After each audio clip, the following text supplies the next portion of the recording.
Every marriage begins with a promise. But what happens when the man standing at the altar is already bound to a memory he cannot bury? When a young bride discovers her husband whispers another woman's name in the darkness of their wedding night, she faces a choice: to break under the weight of rejection or to become something far more dangerous than a wounded wife. This is not a tale of fairy tale romance. This is the story of a woman who refused to be a footnote in someone else's tragedy, and the man who didn't realize he was drowning until she stopped trying to save him. Stay until the end. You'll want to see how far dignity can carry someone when love has already failed. The morning Adrian Blackthorne married Evelyn Hartwell, London's skies wept as though the city itself knew what kind of union was being forged inside St. George's Chapel. Rain hammered the cobblestones while England's most eligible duke stood at the altar in a perfectly tailored morning coat, his face composed into that practiced expression of aristocratic indifference that had made him both admired and unknowable. Evelyn walked down the aisle alone. Her father had died 3 years prior, leaving behind debts that her mother had spent every waking hour trying to conceal beneath layers of false cheer and pawned jewelry. The Hartwells had once been respectable, their name worth something in the tight circles of London society. Now they were respectable only in the way that drowning people are dignified, desperate to keep their heads above water while their legs kicked frantically beneath the surface where no one could see. So when the Duke of Blackthorne's envoy arrived with a marriage proposal, Evelyn's mother had wept with relief. Evelyn had simply nodded. She understood transactions. Her education had been thorough in that regard, if nothing else. A name for financial security, a title for the clearing of debts. It was clean, efficient, almost merciful in its clarity. But as she reached the altar and finally looked into Adrian Blackthorne's face, she felt something crack inside her chest. Not her heart breaking. Something worse. The recognition that the man before her was looking through her rather than at her. His gray eyes were distant, fixed on some point beyond the chapel walls, beyond London itself, somewhere she could never reach no matter how perfectly she played her part. The ceremony lasted 32 minutes. Evelyn counted everyone. When Adrian kissed her, his lips were cold. Blackthorne Manor sat on the edge of Hampshire, like a monument to everything the English aristocracy wanted the world to believe about itself. Grand, immovable, eternal. The estate stretched across 800 acres of manicured land, its main house a sprawling Gothic revival structure with towers that clawed at the sky and windows that reflected light like dead eyes. Evelyn arrived in the late afternoon, exhausted from the journey and still wearing her traveling dress, a pale blue thing that her mother had insisted made her look youthful and approachable. She felt neither. She felt like a piece of furniture being delivered to fill an empty space. The housekeeper, Mrs. Thorne, was a severe woman in her 50s with a face that looked like it had been carved from the same stone as the manor itself. She greeted Evelyn with a curtsy that was technically correct but emotionally vacant. "Your rooms are prepared, Your Grace. The Duke has business in the study and asked not to be disturbed until dinner." Evelyn smiled. "Thank you, Mrs. Thorne. I'm sure everything is lovely." The housekeeper's expression didn't change. She led Evelyn through hallways lined with portraits of dead Blackthorns, each one more dour than the last, their painted eyes following her with what felt like collective disapproval.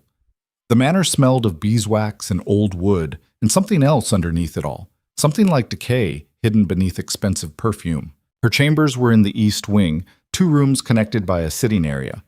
The bedroom was dominated by a 4-poster bed draped in heavy burgundy fabric. Everything was dark. Mahogany furniture, crimson curtains, a fireplace large enough to roast a pig. It was the kind of room designed to impress, not to comfort.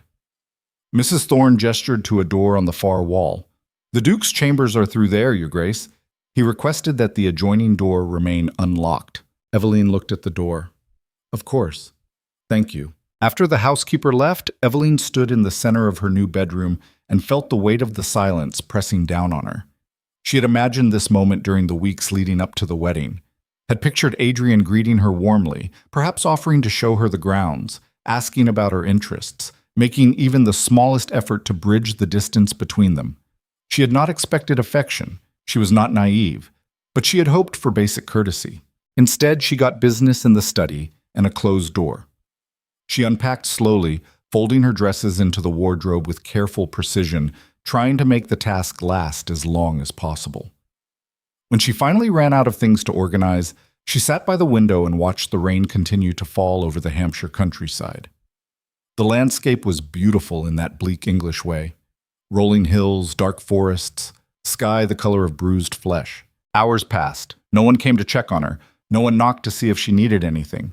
When the dinner bell finally rang, Evelyn rose and smoothed her dress and walked downstairs with her spine straight and her face composed into an expression of pleasant neutrality. The dining room was as oppressive as the rest of the manor. A long table built for 20 people stretched beneath a chandelier dripping with crystals. Adrian sat at the head, reading correspondence while a servant poured wine. He didn't look up when Evelyn entered. She took the seat to his right, the traditional place for the duchess. Still, he didn't acknowledge her. The servant filled her glass and disappeared. The silence stretched. Finally, Evelyn spoke. "The manor is impressive. You must be proud of your family's history." Adrian set down his letter and glanced at her as though surprised to find her there. "It's old. Pride doesn't enter into it." His voice was smooth, cultured, completely devoid of warmth. "I imagine you've had a long day," Evelyn said carefully. "I won't intrude on your time. I only wanted to say that I appreciate the arrangements you've made for my family. My mother is deeply grateful." Adrian picked up his wine. "Your mother's gratitude is noted." He drank. Evelyn felt something cold slide down her spine. This was worse than indifference. This was active dismissal. She had known their marriage was a transaction, but she had assumed there would at least be civility, basic human decency. Instead, she was being treated like an inconvenience. The first course arrived, some kind of soup. Evelyn forced herself to eat, each spoonful a small act of will. Across from her, Adrian continued reading his correspondence, occasionally making notes in the margins. He ate mechanically, without pleasure or interest. She tried again. "I thought perhaps tomorrow you could show me the grounds. I'd like to understand the estate. There are stewards for that. Mrs. Thorne can arrange a tour. I'd prefer to see it with you." Adrian's jaw tightened. "I have obligations in London. I'll be leaving in the morning." Evelyn set down her spoon. "You're leaving, the day after our wedding. Business doesn't pause for personal events. And how long will you be gone?" "A week, perhaps 2. He said it so casually, as though he were discussing the weather rather than abandoning his bride less than 24 hours after their marriage. Evelyn felt heat rising in her chest, anger mixing with humiliation, but she forced herself to remain calm. Losing her composure would accomplish nothing. "I see. Then I hope your business is successful." Adrian finally looked at her directly. His eyes were cold, gray as winter fog. "I'm sure you'll find ways to occupy yourself. The library is extensive. Mrs. Thorne runs the household efficiently. You need only tell her if you require anything." How generous. The sarcasm was subtle enough to be deniable, but Adrian caught it. A muscle in his jaw twitched. "Evelyn, I don't know what you expected from this arrangement, but I was clear from the beginning about the nature of this marriage. I need a duchess to fulfill social obligations and manage the household. You need financial security. Those are the terms. If you were hoping for something more, that's a failure of imagination on your part, not a breach of contract on mine."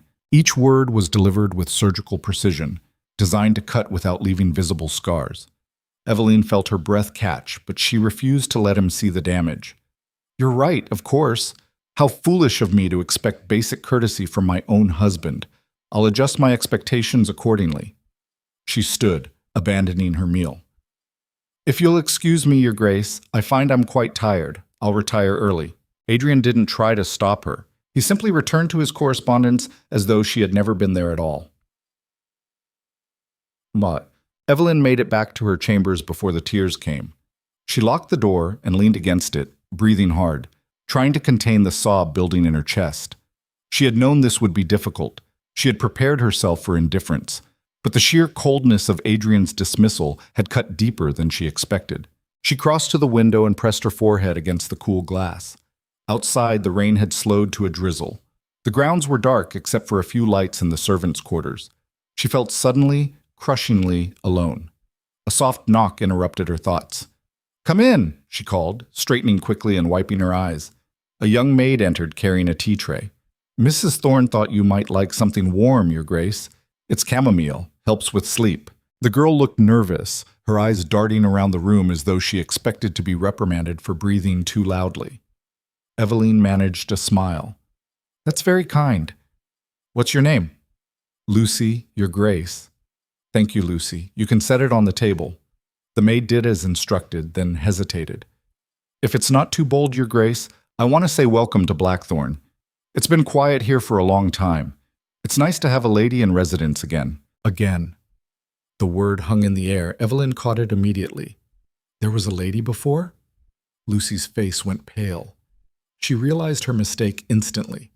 I only meant the Duke's mother, Your Grace.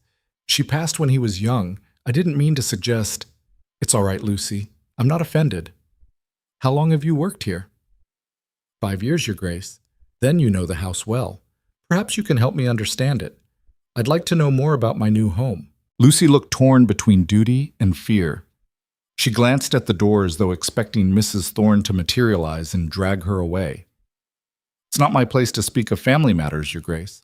I'm not asking you to gossip. I'm simply asking you to help me settle in. Surely that's part of your responsibilities. The girl hesitated, then nodded slowly. What would you like to know?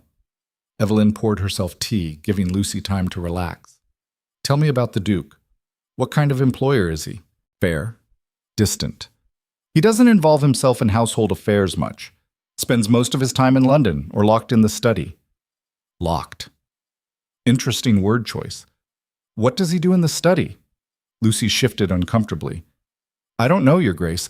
The door is always closed. He doesn't like to be disturbed. And his brother? The maid's entire body went rigid.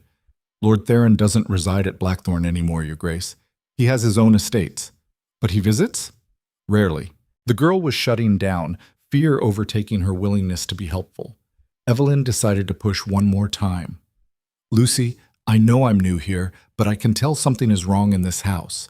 I don't expect you to betray confidences, but if there's something I should know, something that might help me avoid causing offense or stirring up old troubles, I would be grateful for the guidance. Lucy looked at her for a long moment, and Evelyn saw genuine conflict in the girl's eyes.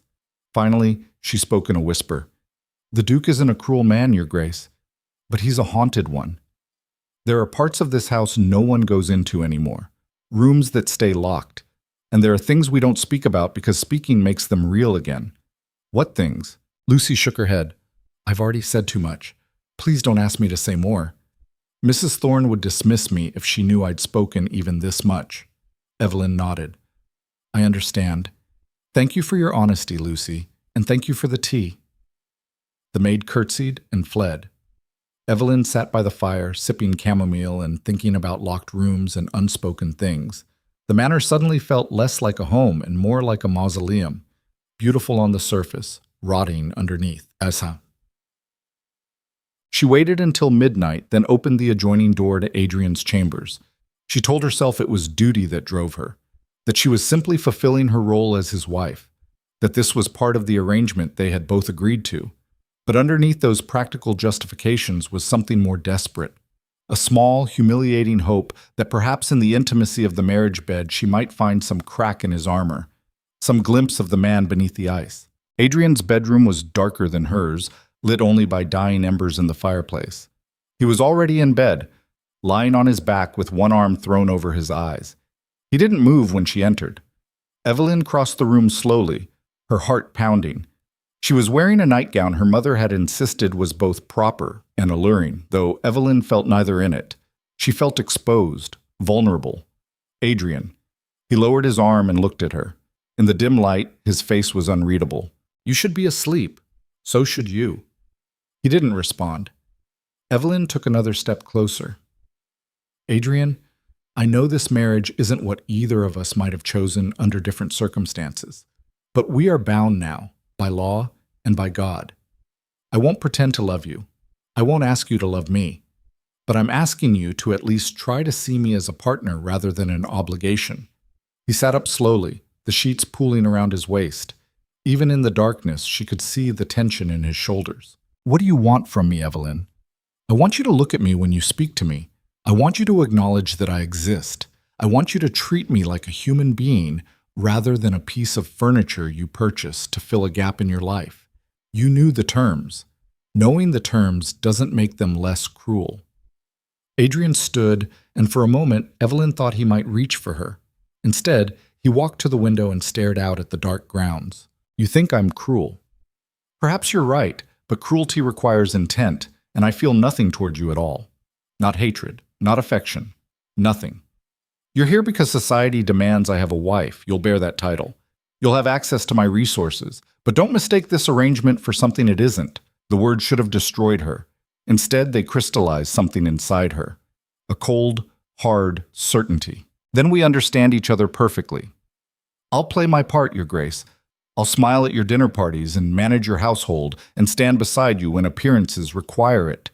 But don't mistake my compliance for contentment, and don't expect me to suffer silently while you treat me like a ghost in my own home. She turned to leave. Adrian's voice stopped her. Evelyn. She looked back. This isn't personal. She almost laughed. That's what makes it worse. She left, closing the door softly behind her.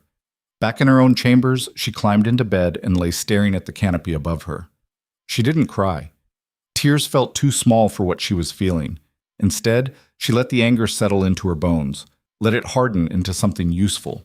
She had married a man who felt nothing for her. Fine. She would learn to feel nothing for him in return. Open sex. She woke sometime later to the sound of her name. Evelyn. The voice was thick with sleep and anguish, barely more than a whisper. It was coming from Adrian's room. She sat up, disoriented. The fire had died completely. The room was pitch black except for a sliver of moonlight cutting through the curtains. She listened. Evelyn, please, don't leave me. The voice was raw, desperate, completely unlike the cold man she had spoken to hours before. She slipped out of bed and crossed to the adjoining door, pressing her ear against the wood. I can't lose you again. I can't. Her hand was on the doorknob when she heard the next words. Catherine. The world tilted. Evelyn stepped back from the door as though it had burned her. Catherine, come back. Catherine, I'm sorry. Catherine, the name was repeated like a prayer, like a curse, each utterance driving a knife deeper into Evelyn's chest.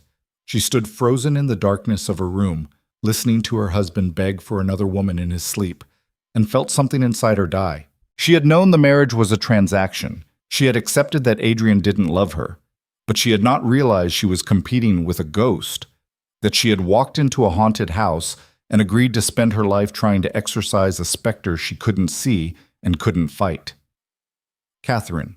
The name echoed in her head long after Adrian's voice had fallen silent. Evelyn returned to her bed and lay there until dawn, staring at nothing, feeling the full weight of her mistake settling over her like a burial shroud. She had married a man who was already bound to someone else, a woman named Catherine, who held his heart even in absence, even, perhaps, in death. And Evelyn, for all her dignity and determination, was nothing more than a placeholder, a living substitute for the woman Adrian truly wanted. When the sun finally rose, Evelyn got out of bed and dressed herself mechanically. She looked at her reflection in the mirror and barely recognized the woman staring back. Her face was pale.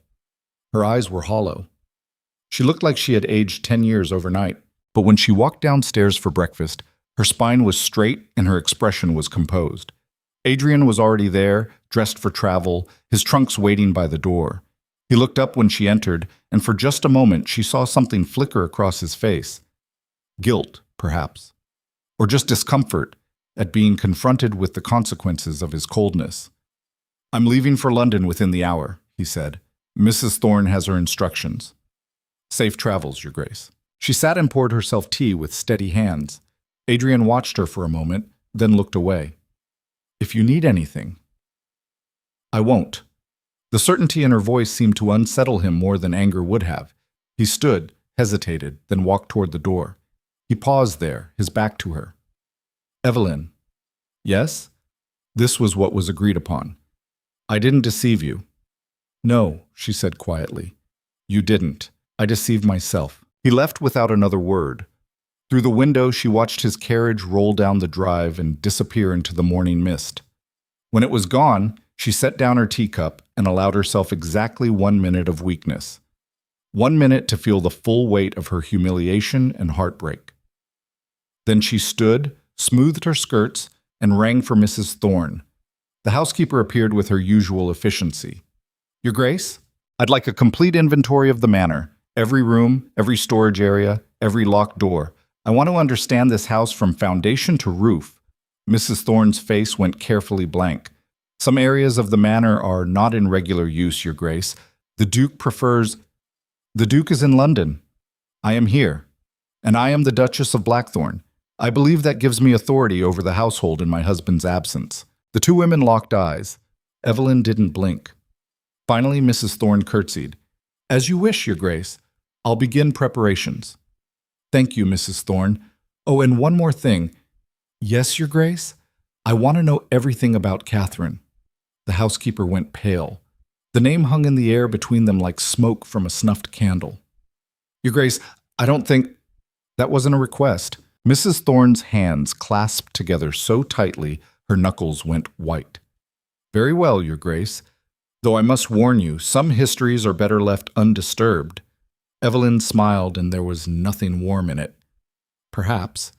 But I've never been very good at leaving things alone. After the housekeeper left, Evelyn walked to the window and looked out over the Blackthorn grounds. Somewhere in this vast estate was the truth about the woman whose name her husband whispered in the darkness. The woman who haunted Adrian so completely that he couldn't even pretend to care about the living bride standing in front of him. Evelyn would find her, find out who she was, what she had meant to Adrian, why she was gone, and if necessary, Evelyn would drag that ghost into the light and force both herself and her husband to confront what had been buried. She had entered this marriage prepared to fulfill a duty, but duty alone wouldn't sustain her through years of being a substitute for a dead woman's memory. If she was going to survive Blackthorn Manor with her sanity intact, she would need something stronger than obligation. She would need the truth, and she would need to become someone Adrian could not ignore. Not because she demanded his love, but because she refused to be invisible. Behind her, the manor seemed to hold its breath, as though the house itself was waiting to see what this new duchess would become. Whether she would break under the weight of its secrets, or whether she would prove strong enough to tear them all into the light. The morning after Adrian left, Evelyn began her excavation. She started in the library, a cavernous room lined floor to ceiling with books that smelled of leather and neglect. Most volumes looked untouched for years, their spines cracked and faded. But Evelyn wasn't interested in literature. She was hunting for something more specific. Letters, journals, anything that might contain a name that wasn't hers. Mrs. Thorne had provided the inventory with visible reluctance, her mouth pressed into a thin line as she handed over the leather-bound ledger. The housekeeper had said nothing about Catherine, not yet. Evelyn could feel the resistance radiating off the woman like heat from a stove. The servants knew something. They all did. She could see it in the way they avoided her eyes, the way conversation stopped when she entered a room. Fine. If they wouldn't speak, she would make the house itself talk. She pulled books from shelves at random, shaking them to see if anything fell out. Nothing. She opened desk drawers, rifled through correspondence dating back decades. Most of it was mundane. Estate business, social invitations, bills of sale. Then, wedged between two accounting ledgers on the bottom shelf, she found it. A letter, unsealed, addressed to no one. The handwriting was elegant, feminine, the ink faded to brown. Evelyn's hands trembled as she unfolded it. My dearest A, I cannot continue this deception. Your family will never accept what we are to each other, and I will not be the instrument of your destruction. By the time you read this, I will be gone. Do not search for me. Do not attempt to bring me back. Some loves are not meant to survive in the light. Remember me as I was, not as they would make me. Yours in memory, C. Evelyn read it 3 times, each pass carving the words deeper into her mind. The letter was unsigned, but the initial was enough. C. Catherine. And A. Adrian. So, Catherine had left him, walked away. And Adrian had spent God knows how long mourning a woman who had chosen to disappear rather than fight for him. Evelyn should have felt vindicated, should have felt relief that her husband's ghost was at least a voluntary absence rather than a tragedy. Instead, she felt something colder, because this letter raised more questions than it answered. Why would Catherine's presence have destroyed Adrian? What deception was she referring to? And most importantly, why did the servants act like speaking her name was dangerous? Your family will never accept what we are to each other. Eveline folded the letter carefully and slipped it into her pocket. She would need more than this, much more. Over the following days, Eveline transformed herself into an investigator. She rose before dawn and walked the manor's corridors, mapping its geography in her mind. Blackthorn was a labyrinth, wings extended in seemingly random directions, added over generations without much concern for coherence. There were rooms that led nowhere, staircases that ended at blank walls. It was the kind of house where things could be hidden easily and never found. She paid attention to which doors were locked, which hallways the servants avoided, where dust gathered thickest. The West Wing was particularly strange. According to Mrs. Thorne's inventory, it contained mostly storage and unused guest chambers. But when Eveline walked those halls, she noticed something odd. Fresh oil on the hinges of one particular door.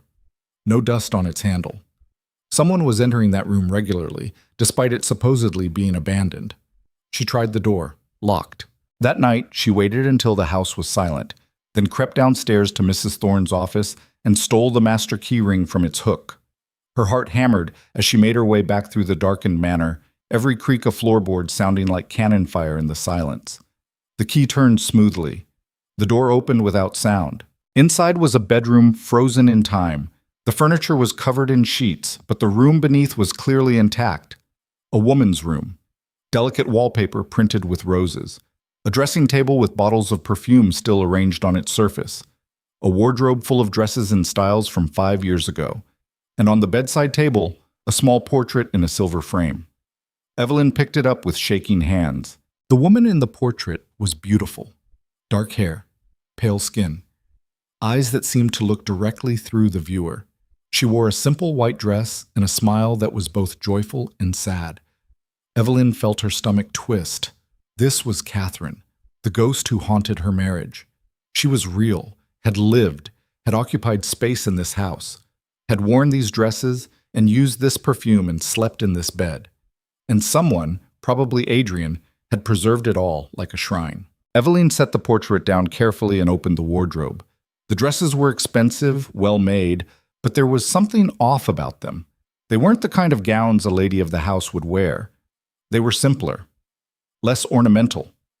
The clothes of someone who occupied a strange middle space in the household hierarchy.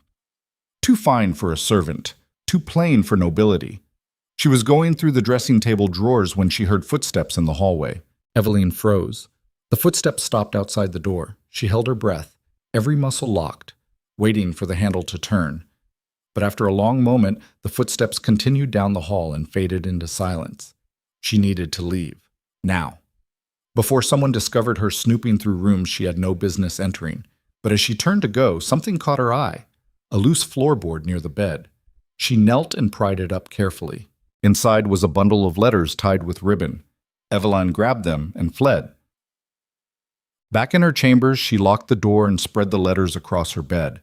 There were dozens of them, all in Adrian's handwriting, all addressed to Catherine, none of them sent. She began reading, and with each letter, the architecture of Adrian's grief became clearer. Catherine, they found out. My brother knows. He's threatening to expose everything unless I end this. I don't know what to do. I cannot lose you, but I cannot destroy my family's name. Catherine, I spoke with Theron. He says if you leave quietly, he will ensure you're provided for. He has arranged passage to the continent. Says it's the only way to avoid scandal. I know you don't want this. God knows I don't. But perhaps he's right. Perhaps we were foolish to believe we could have a life together. Catherine, you're gone. The house is empty without you. Theron says I'll forget in time, that this pain will fade. But I don't want to forget. I want to rage. I want to burn everything down. Instead, I do nothing. I sign documents, I attend dinners, I perform the role of the dutiful duke, while inside I am hollow. Letter after letter, each one more desperate than the last. And in them, Eveline saw the truth that no one had spoken aloud. Adrian's brother Theron had driven Catherine away, had forced her to choose between Adrian's reputation and their relationship. And Adrian had let it happen, had been too weak or too afraid to fight for her. That was why he was haunted. Not because Catherine had died, not because fate had stolen her, but because he had failed her when she needed him most. had chosen family duty over the woman he loved.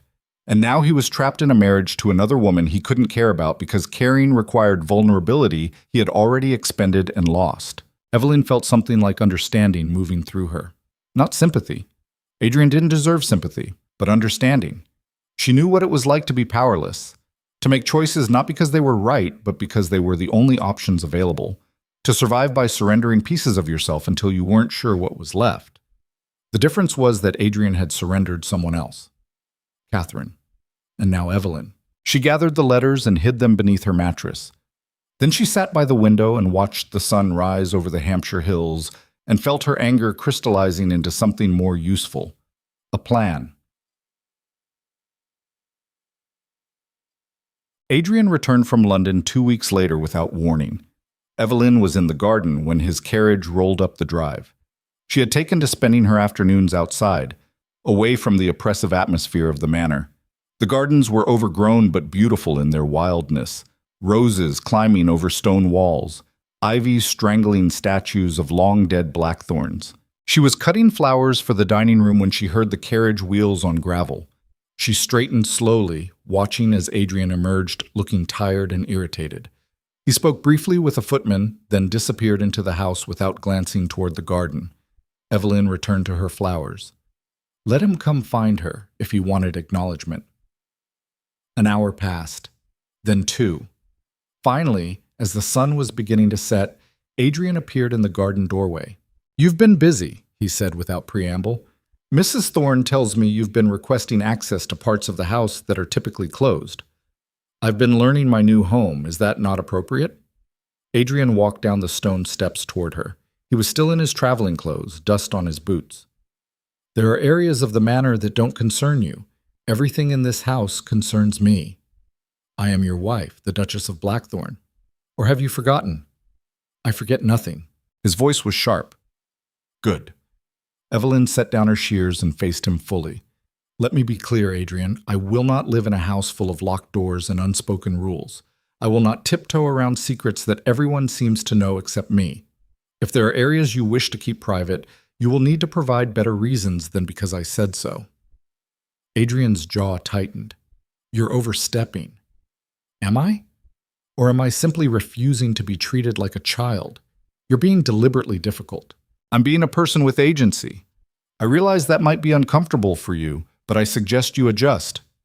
They stood 3 feet apart, neither willing to look away first. This was different from their previous confrontations. Evelyn was no longer trying to plead for his attention or affection. She was drawing a line, claiming territory. Adrian seemed to sense the shift. His expression changed, confusion flickering across his features before he controlled it. What exactly are you looking for, Evelyn? The truth. About what? About why you married me when you're still in love with Catherine. The name detonated between them. Adrian went absolutely still, his face draining of color. For several seconds, he said nothing. When he finally spoke, his voice was barely above a whisper. How do you know that name? I found her room. I found your letters. I found the evidence of a woman who lived in this house, and then vanished because your brother decided she was inconvenient. Adrian's hands clenched into fists. You had no right. I had every right. You brought me into this house. You bound me to you legally and socially. You made me your wife. That gives me the right to understand who I'm competing with. You're not competing with anyone. Evelyn laughed, and it was a bitter sound. Adrian, you whispered her name on our wedding night. You begged her not to leave you while I was lying 20 feet away in the next room. So forgive me if I don't believe you when you say there's no competition. Adrian turned away, his shoulders rigid. That was cruel of you to listen. What was cruel was marrying me when you're still mourning her. He spun back toward her, and for the first time she saw real emotion on his face. Anger, pain, something raw breaking through his carefully maintained control. You want the truth? Fine. Yes. I loved Catherine. Yes, I let my brother drive her away because I was too much of a coward to fight for her. Yes. I married you because society demanded I have a duchess, and you were available and desperate enough to accept the terms. Is that what you wanted to hear? Does it make you feel better to have it spoken aloud? Evelyn felt each word like a physical blow, but she refused to flinch. Actually, yes, it does. Because at least now we're being honest about what this marriage is. A transaction built on your cowardice and my desperation. Neither of us chose this. Neither of us wants it, but we're stuck with it. So the question becomes, what do we do now? Adrian stared at her. Nothing. We do nothing. We maintain appearances. We fulfill our obligations. That's all this was ever going to be. That's not enough. It will have to be. No. Evelyn stepped closer. I won't spend the rest of my life being a placeholder for a woman you lost because you were too weak to defend her. I won't live in her shadow. I won't sleep in a house where her room is preserved like a museum. I won't be invisible. So either you let me in, let me understand what happened and why, or I will make your life substantially more complicated than it already is. Adrian's eyes narrowed. Is that a threat? It's a promise. I have nothing to lose, Adrian. You've made that abundantly clear. But you? You have reputation, social standing, political aspirations, and I am very good at appearing respectable while causing absolute chaos underneath. So, your choice. Help me understand or watch me dismantle everything you've built piece by careful piece. For a long moment, they stood locked in silent confrontation. Evelyn could see him calculating, weighing his options, trying to determine if she was bluffing. She wasn't. She had arrived at Blackthorn prepared to be dutiful. But duty without dignity was just slavery, and she would not enslave herself to a man who couldn't even see her as human. Finally, Adrian spoke. What do you want to know? Everything. Start with how you met her. But they sat in the garden as twilight deepened into night. Adrian spoke slowly at first, his words careful and measured, but gradually something broke loose in him. Maybe it was exhaustion. Maybe it was relief at finally speaking the truth aloud to someone who demanded it. Either way, the story spilled out. Catherine had been a governess, hired to tutor Adrian's much younger cousin during a summer visit 5 years ago. She was educated, intelligent, beautiful, but more than that, she was kind, patient. She saw past the armor Adrian wore and found the man underneath. They had fallen in love quietly, carefully, knowing the impossibility of their situation. She was the daughter of a minor clergyman. No title, no fortune, no connections. For a duke to marry so far beneath his station would be scandalous, but for months they had managed to steal moments together. Walks in the garden, conversations in the library, touches that lasted seconds too long. Then Theron found out. Adrian's voice went flat when he spoke his brother's name. Theron was the second son, born 2 years after Adrian. He had spent his entire life in his older brother's shadow, watching Adrian inherit everything while he got nothing but a modest estate and a courtesy title. Finding out about Catherine gave him leverage.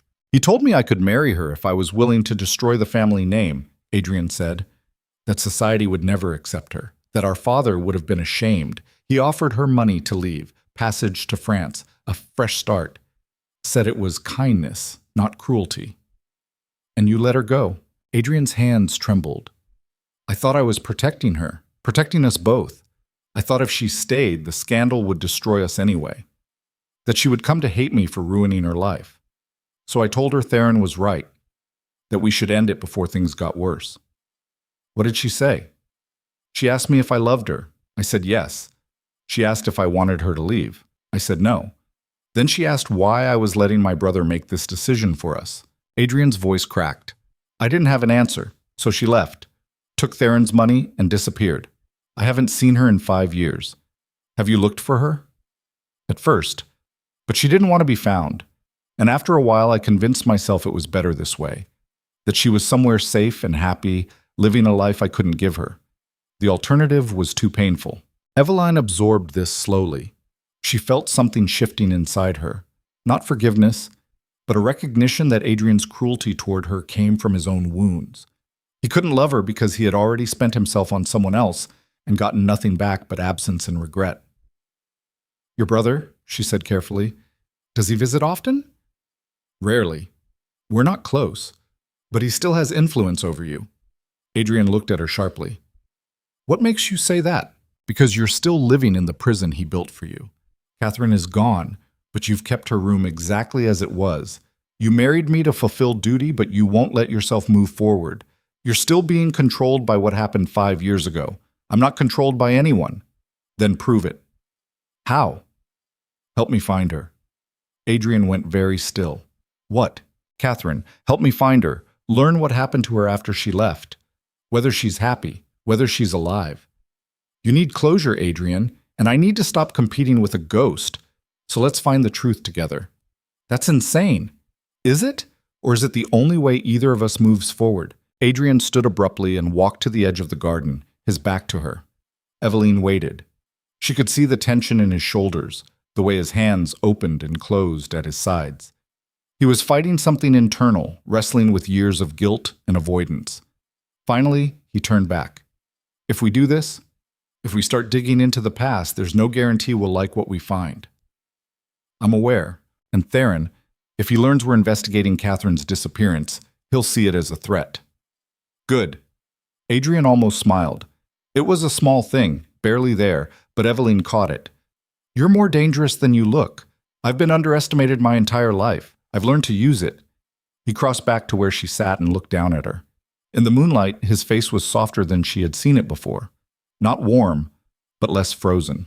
All right, we'll look for her, but we do this carefully, quietly. If Theron catches wind of what we're doing, he'll move to stop us. Agreed. And Eveline? Yes? Thank you. She stood, brushing dirt from her skirts. Don't thank me yet. I'm not doing this for you. I'm doing it for me, because I refuse to spend my life as a substitute. I understand. Do you? Because I need you to be clear about something. I will find Catherine. I will learn what happened to her. And when I do, when we finally put this ghost to rest, I expect you to see me. Not as a replacement, not as an obligation, but as a person in my own right. If you can't do that, if you can't let her go even after we have answers, then I will leave. I will walk away from this marriage and damn the consequences. Are we clear? Adrian looked at her for a long time. Then he nodded slowly. Crystal clear. Good. She turned and walked back toward the house, leaving him standing alone in the garden. Her heart was pounding, adrenaline singing through her veins. She had just committed herself to a course of action that could destroy what little stability she had. But stability built on lies wasn't stability at all. It was just a prettier form of bondage. Behind her, she heard Adrian's footsteps following. Not close. But there, for the first time since their wedding, they were walking in the same direction. It wasn't love, it wasn't even friendship, but it was a beginning. And that would have to be enough. The investigation began the next morning over breakfast. Adrian had retrieved Catherine's letters during the night and brought them to the dining room along with other documents. Bank records showing the payment Theron had made to Catherine. A ledger recording her departure date. A receipt from a coaching inn on the road to Dover. She went to France, Adrian said, spreading the papers across the table. That much we know. The question is where she went after that, and whether she's still there. Eveline studied the documents. The payment Theron had made was substantial, enough for Catherine to live comfortably for several years. But something about it bothered her. This amount, she said, pointing to the bank record, it's too much for simple charity. What do you mean? If Theron just wanted her gone, a few £100 would have sufficed. This is 10 times that amount. Why? Adrian frowned. I assumed he was being generous. Your brother doesn't strike me as particularly generous. This feels more like hush money. You think Catherine knew something Theron wanted to keep quiet. I think it's possible. They spent the next hour going through every document, every letter, looking for clues. It was strange working alongside Adrian like this, almost intimate. Their shoulders occasionally brushed as they leaned over the same paper. Their fingers touched when passing documents, small contacts that felt magnified by weeks of distance. Here, Adrian said suddenly, this letter. Look at the date. Eveline read it. It was written 3 weeks before Catherine left, and in it, Adrian mentioned a dinner party. Your brother seemed agitated that evening. Catherine asked me afterward if he had said anything about the family finances. I told her I knew nothing of it. Family finances, Eveline repeated. Was Blackthorne in financial trouble 5 years ago? Adrian's jaw tightened. I don't know. My father handled most estate matters back then. He died 6 months after Catherine left.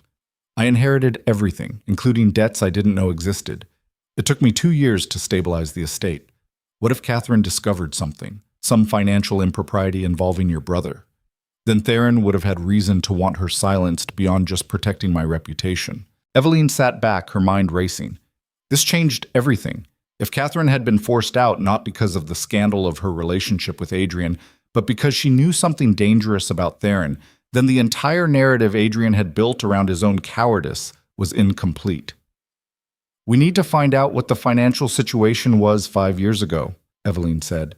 "Your father's records, estate ledgers, anything that might show irregularities. Those records would be in the estate office. My father's study. I haven't touched most of his papers since he died." "Then it's time." Adrian hesitated. "My father... We didn't have an easy relationship. Going through his things feels like disturbing a grave." Eveline reached across the table and placed her hand over his. It was the first time she had voluntarily touched him since their wedding night. Adrian looked down at their joined hands, surprised. "I understand," she said quietly. "But ghosts only have power if we let them. Your father is dead. Catherine is gone. The only people who matter now are the ones still living. And right now, that's us." Adrian turned his hand over, palm against palm, and squeezed gently. "You're right. We'll start today." But before they could move, the dining room door opened and a footman entered, looking agitated. "Your Grace," he said, addressing Adrian. "Lord Theron has arrived. He's waiting in the drawing room." Eveline felt the temperature in the room drop. Adrian's face went carefully blank, but she could see tension coiling through his shoulders. "I see," Adrian said. "Tell him I'll be there shortly." The footman left. Adrian released Eveline's hand and stood, straightening his jacket. His entire demeanor had shifted. The man who had been working beside her moments ago had disappeared, replaced by the cold duke she had first met. "What are you going to tell him?" Eveline asked. "Nothing. He doesn't know we're investigating anything. As far as Theron is concerned, this is a routine visit. Should I come with you?" Adrian paused, considering. Then he nodded. "Yes, you're the Duchess. You should be present when my brother visits."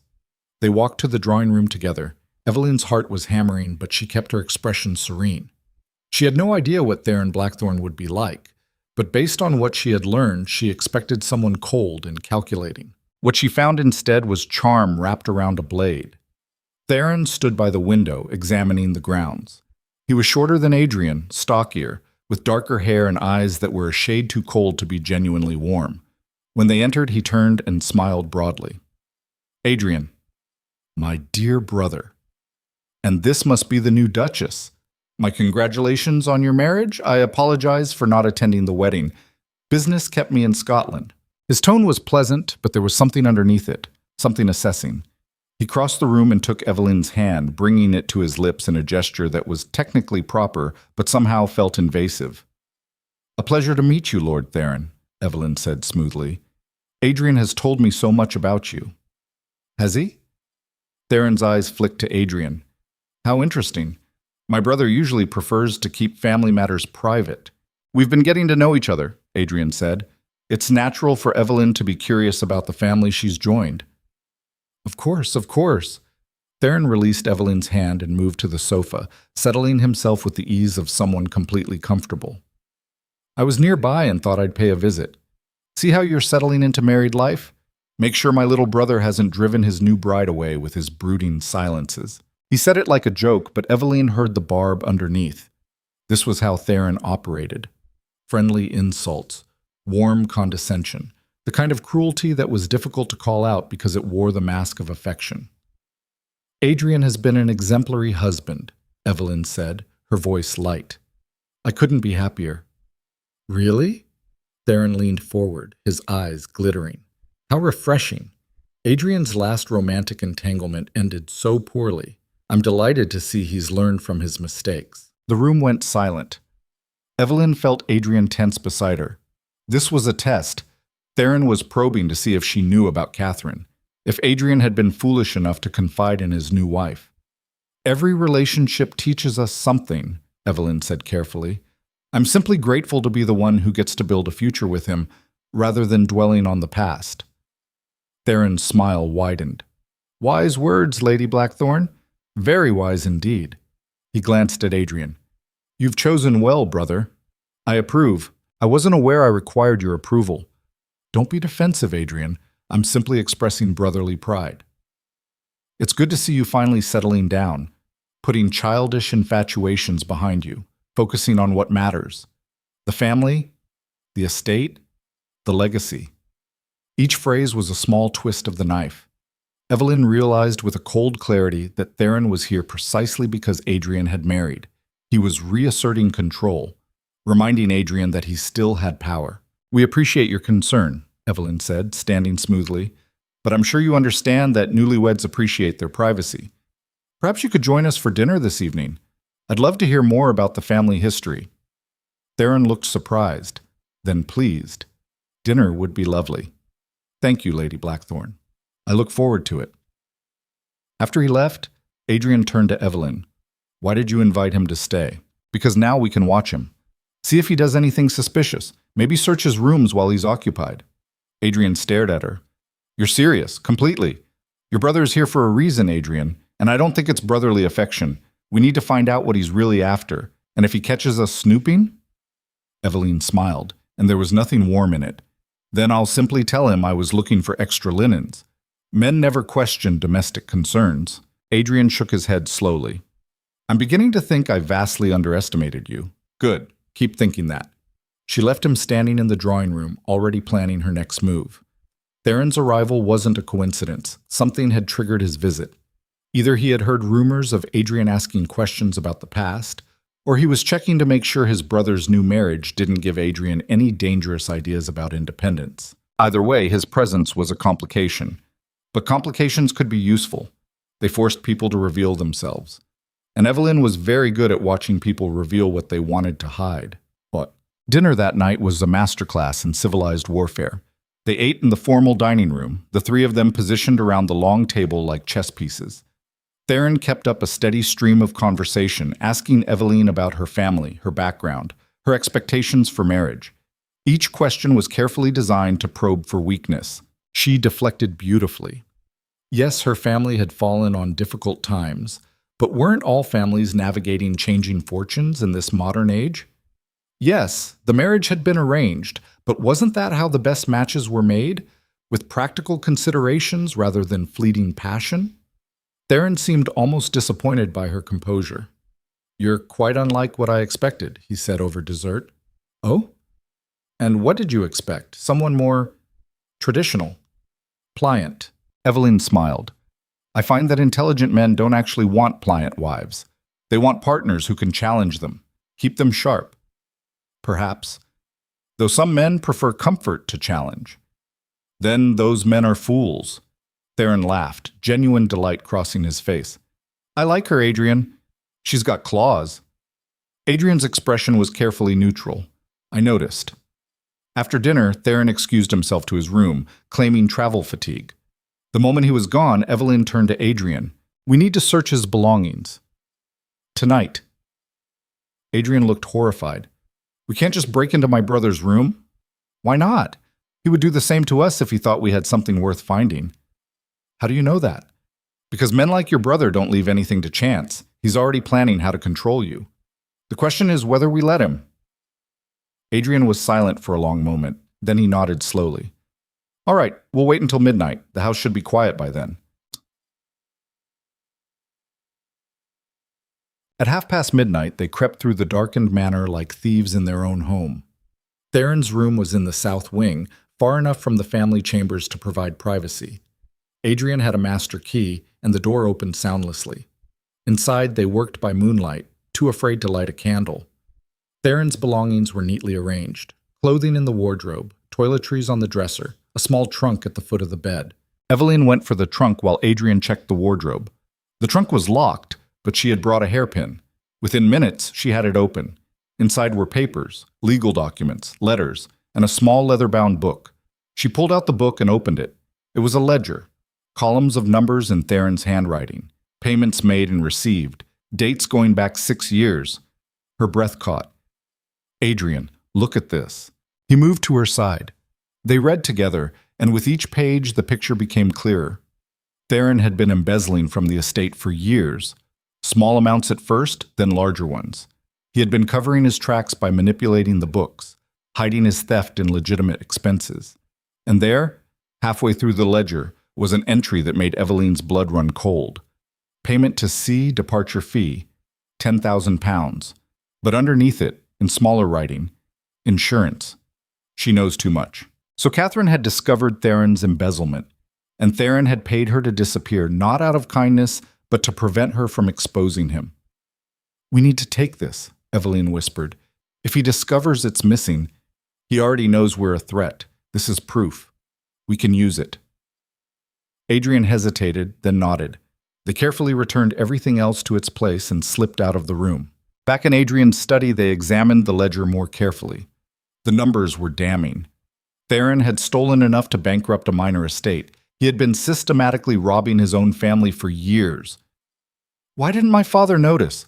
Adrian asked, his voice raw. Maybe he did. Maybe that's why Theron was so careful to stay away from Blackthorn. Guilt or fear or both. But this doesn't tell us where Catherine went, or if she's even still alive. No. But it tells us your brother is willing to pay enormous sums to protect his secrets. And if Catherine is still out there, still holding information that could destroy him, then she's in danger. Adrian's face had gone white. "My God, what have I done? I let her go. Sent her into the world alone with money from a man who saw her as a threat." "You didn't know. I should have known. I should have protected her." Evelyn reached out and gripped his arm. "We can't change the past. But we can find her now. We can warn her. We can make this right." "How?" "We don't even know where she is. Then we make Theron tell us." Adrian looked at her. "That's dangerous. Everything about this is dangerous. But I didn't come to Blackthorn to be safe. I came to survive. And survival sometimes requires risk." He searched her face, and she saw something shifting in his eyes. Respect. Maybe even the beginnings of trust. "All right," he said quietly. "We confront him tomorrow. Together." "Together," Evelyn agreed. They spent the rest of the night planning their approach, mapping out arguments and contingencies. And somewhere in those hours of strategy and shared purpose, something fundamental changed between them. They were no longer two strangers bound by legal contract. They were allies, conspirators, partners in a fight neither of them had chosen, but both were now committed to. When dawn broke, they were ready.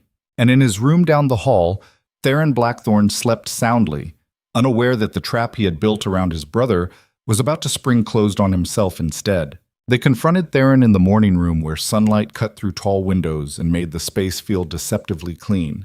Adrian had positioned himself near the door while Evelyn stood by the fireplace with the ledger in her hands like a weapon she was still learning how to wield. Theron entered expecting breakfast and found an ambush instead. His eyes went to the ledger first, then to Adrian's face, then to Evelyn, and back to the book again. The calculation happened fast. Too fast for someone genuinely surprised.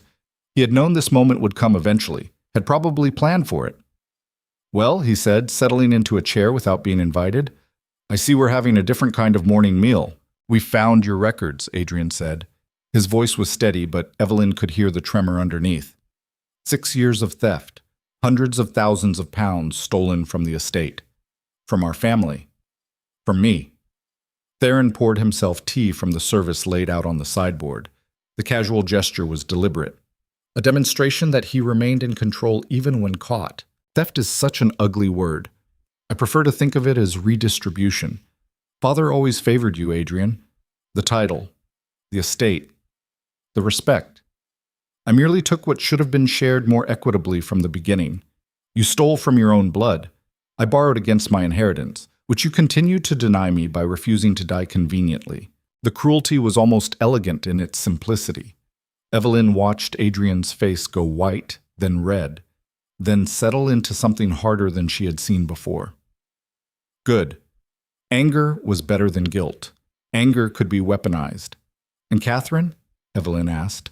"She discovered what you were doing, so you paid her to disappear." Theron sipped his tea. "Ah, the governess." "Yes."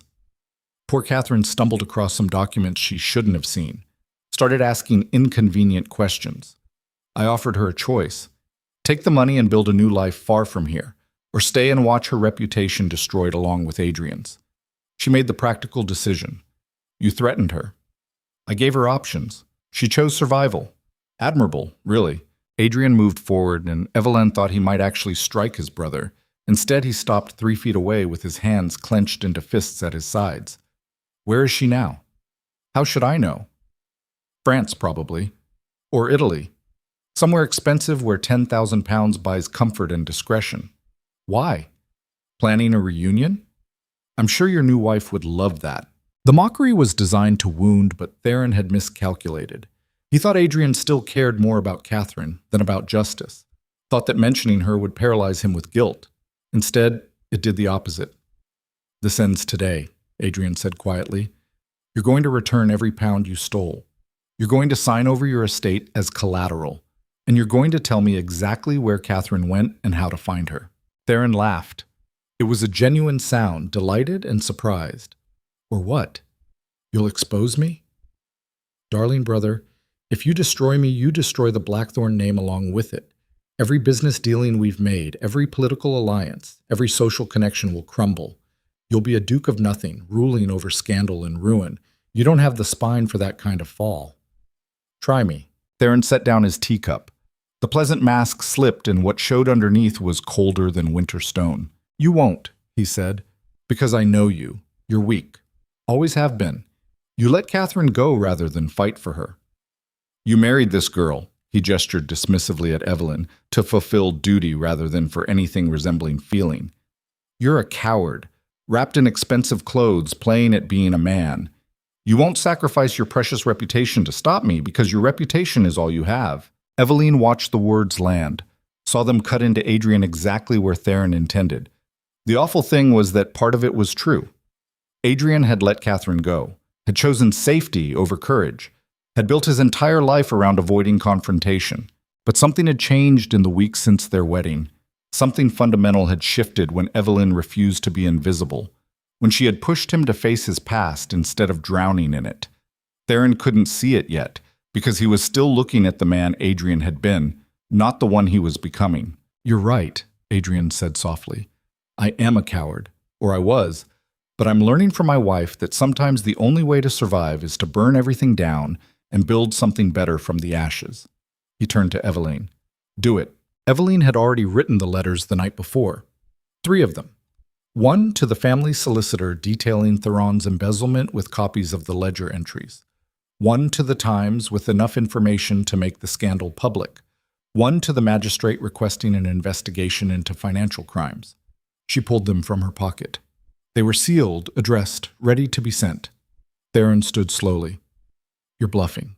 We're not, Evelyn said. These go out in 1 hour unless you cooperate. Your choice. For the first time, genuine fear flickered across Theron's face. Then it transformed into something uglier. Rage mixed with desperation.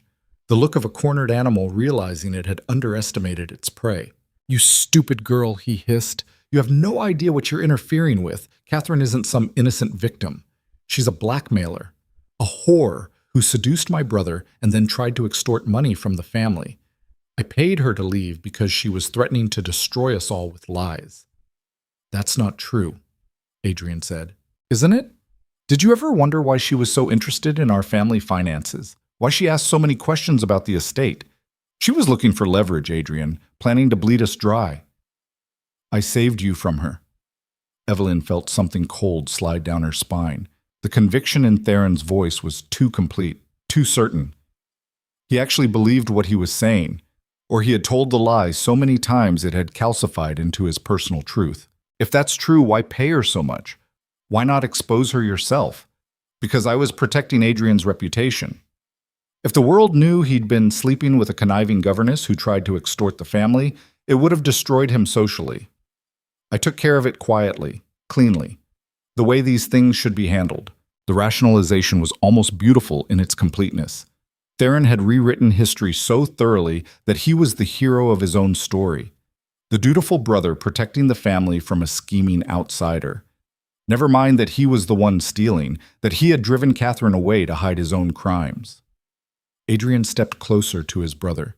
His voice when he spoke was blade sharp. I don't believe you. And more importantly, I don't care. Even if Catherine was everything you claim, you still stole from this family. You still betrayed our father's trust. You still tried to manipulate me for years. So we're done. Sign the papers, tell us where she went, or face the consequences. Theron's face twisted. You'll regret this. Perhaps. But I'll regret it with my dignity intact. Theron looked between them and saw no room for negotiation. He pulled a paper from his jacket pocket, scrawled an address in Dover, and threw it at Adrian. She took a cottage there under the name Catherine Price. Whether she's still there or dead in a ditch somewhere, I neither know nor care. As for returning the money, he smiled coldly. You'll find that's impossible. I've already spent most of it on investments, gambling debts, various entertainments. The estate I have is mortgaged to the hilt. You can take me to court, but you won't recover more than a fraction. Then you'll face criminal charges. Good luck with that. Our family's solicitor is an old friend of mine. Half the magistrates in London owe me favors. You think they'll move against a lord based on a ledger that could easily be forged? You think they'll believe a desperate duke trying to cover his own financial mismanagement by blaming his brother? The system protects men like me, Adrian, men with connections and friends in useful places. You're about to learn that justice and power rarely occupy the same space. He walked toward the door. Adrian moved to block him. You're not leaving. Theron smiled. I'm not staying, unless you plan to physically restrain me. Murder me, perhaps? No, I didn't think so. He pushed past Adrian and left. They heard his footsteps echoing through the hall, then the front door slamming. Moments later, the sound of hooves on gravel as his carriage pulled away. Adrian stood frozen, staring at the space where his brother had been. Evelyn moved to his side. We still have the ledger, the evidence. Evidence he claims is worthless because the system will protect him. And he might be right. The solicitor, the magistrates, they're all part of the same network. They'll close ranks. Then we go to the papers, make it public, and destroy the Blackthorn name in the process. Every business dealing, every investment, every alliance will be questioned. We'll be social pariahs. You understand that? Evelyn looked at the man beside her, the duke who had married her out of duty and treated her like furniture, who was now standing at the edge of a precipice trying to decide whether justice was worth the fall. I understand, she said quietly, and I think you need to decide what matters more, your reputation or your soul. Well, they spent the next 3 days in a kind of suspended horror, waiting for Theron to make his next move. Adrian sent copies of the ledger to the family solicitor anyway, despite knowing the man was compromised. Evelyn wrote to 3 different newspapers with careful summaries of the embezzlement. Nothing happened. The solicitor sent a polite letter acknowledging receipt and promising to investigate. The newspapers didn't respond at all. It was like dropping stones into a well and hearing no splash. The silence was worse than denial. On the 4th day, a letter arrived. Not from Theron, from someone signing themselves only as a friend. Inside was a single page. Names, dates, details. A list of every questionable thing Adrian had done in the past decade. Business dealings that skirted the edge of legality. Debts paid off quietly. A duel fought and covered up when Adrian was 20. A woman who claimed he had promised marriage, then abandoned her. Most of it was exaggerated or taken out of context. But enough of it was true that if it became public, Adrian's reputation would be shredded. The letter ended with a simple message. Pursue your brother, and this goes to every paper in London. Choose wisely. Adrian read it 3 times, then set it down on his desk with shaking hands. Evelyn picked it up. Is any of this true? Some of it. Enough. The woman? I was 22, drunk. I said things I didn't mean. Her father demanded I marry her. My father paid them off instead. I'm not proud of it. Evelyn folded the letter carefully. So Theron has leverage. He can destroy you even if you destroy him. It appears so. She watched him struggle with it, watched the weight of impossible choices pressing down on his shoulders. He looked suddenly older than his 30 years, tired in a way sleep couldn't fix. What do we do? He asked finally. Before Evelyn could answer, Mrs. Thorne appeared in the doorway looking pale and frightened. Your Grace, there are men here. They say they're from the magistrate's office. They're asking questions about the estate finances, about Lord Theron's allegations. Adrian stood. What allegations? Mrs. Thorne's voice dropped to a whisper. He's claiming you've been embezzling, Your Grace, that you've falsified records to hide your own theft. He's filed charges against you. The world tilted. Evelyn felt the floor shift beneath her feet. Theron hadn't just defended himself. He had attacked. flipped the entire accusation around and aimed it back at Adrian with the full weight of his connections behind it. It was brilliant, ruthless, and possibly unstoppable. Adrian looked at Evelyn. His face had gone absolutely white. He's going to win, isn't he? It wasn't a question. Evelyn felt something fierce and desperate rising in her chest. No, she wouldn't let this happen, wouldn't let Theron destroy Adrian because Adrian had finally found the courage to fight back. Not yet, she said. Let me think. But there was no time to think because the men from the magistrate's office were already in the house, asking to see financial records, questioning servants, treating Adrian like a criminal in his own home. The machinery of Theron's revenge had been set in motion, and it moved with the inexorable momentum of law twisted into weapon. That night, after the investigators had left with promises to return the next day with more questions, Adrian sat in his study with his head in his hands. Evelyn paced the room, her mind racing through options and discarding each one as quickly as it formed. "We could run," Adrian said quietly. "Leave England, start over somewhere else. And abandon everything. The estate, the title, the people who depend on us. What choice do we have? If I stay, Theron will make sure I'm convicted. If I'm convicted, I lose everything anyway. At least if we run, we keep our freedom." Evelyn stopped pacing. Running is surrender. Staying is suicide. She wanted to argue but couldn't find the logic to support it. Theron had played them perfectly, had anticipated every move and countered it before they even knew they were being checkmated. The system was rigged in his favor, and they were just now realizing how completely. "There has to be something we're missing," she said. "Some angle he hasn't covered. If there is, I can't see it. He's thought of everything." Evelyn crossed to the window and stared out at the dark grounds. The manor looked peaceful in the moonlight, deceptively stable, but underneath that facade, everything was crumbling. Her marriage, Adrian's reputation, the entire structure of their lives. "Catherine," she said suddenly, "if we can find her, get her to testify about what Theron did. She's been gone 5 years. Even if we locate her, why would she return to England and put herself at risk? And Theron will just claim she's a scorned woman lying for revenge. So we're trapped." "Yes." The word hung in the air like a death sentence.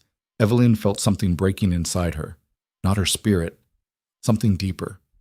The last fragile belief that virtue would be rewarded, that fighting for what was right would somehow matter. She had been naive. Stupid. Had believed that exposing the truth would be enough. But truth without power was just noise. And Theron had all the power. Adrian stood and moved beside her. "I'm sorry," he said quietly. "I should never have involved you in this. Should have just accepted the arrangement as it was. Now I've dragged you into my family's ugliness and destroyed whatever peace you might have found here." Evelyn looked at him, really looked, and saw not the cold duke she had married, but a man trying desperately to do the right thing despite having no idea how. A man who had spent his life being controlled by stronger wills and had finally tried to break free only to discover the chains were heavier than he thought. "I don't want peace," she said. "I want justice. And if we can't have that, then I at least want to make Theron bleed for what he's done. How?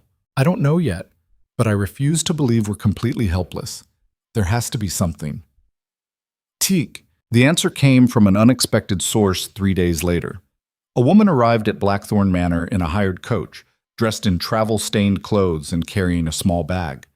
She asked for the Duke and Duchess by name. Lucy brought her to the drawing room where Evelyn was reviewing household accounts, trying to distract herself from the impending disaster.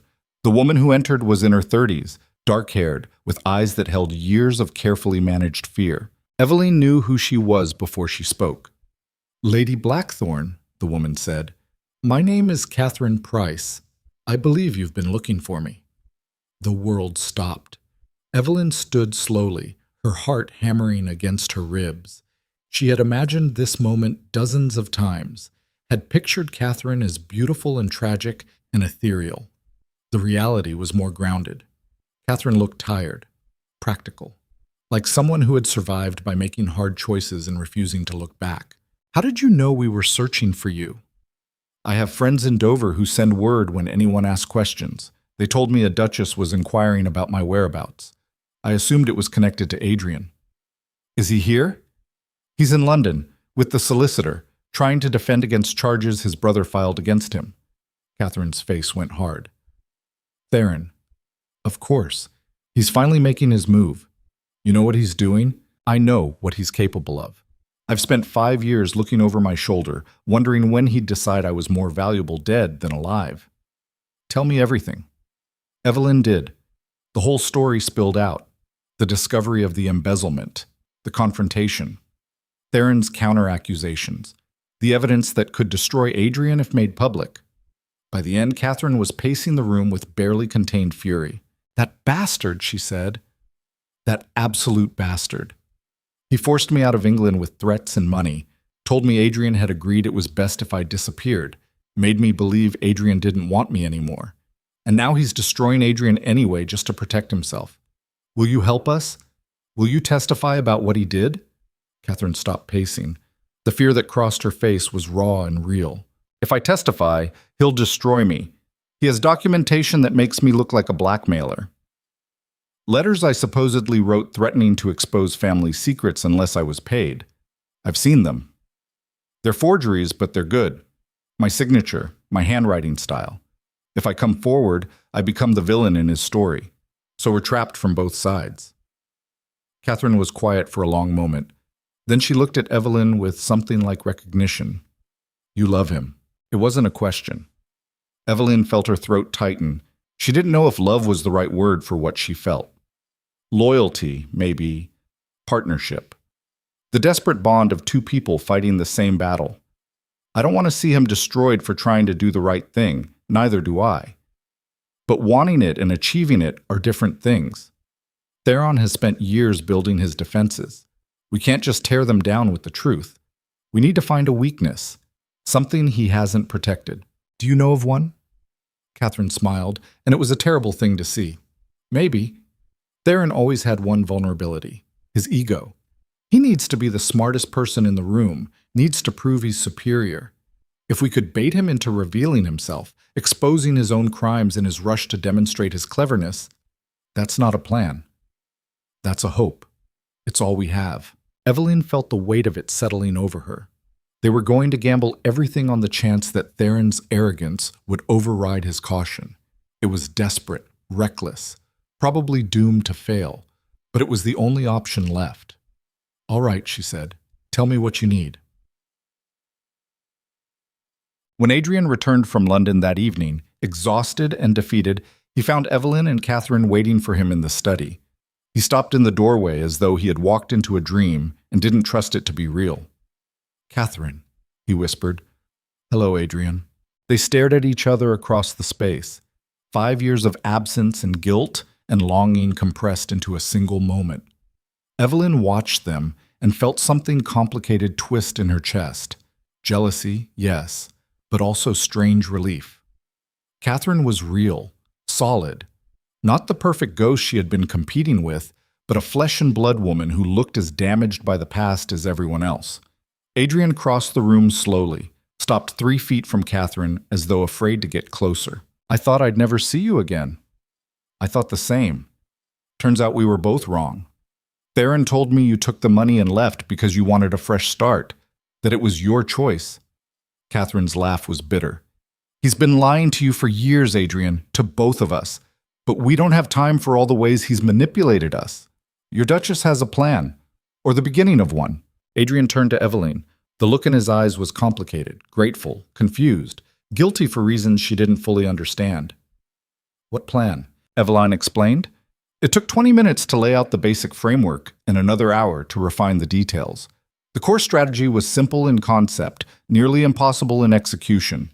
They would lure Theron back to Blackthorn under false pretenses, make him believe he had won completely.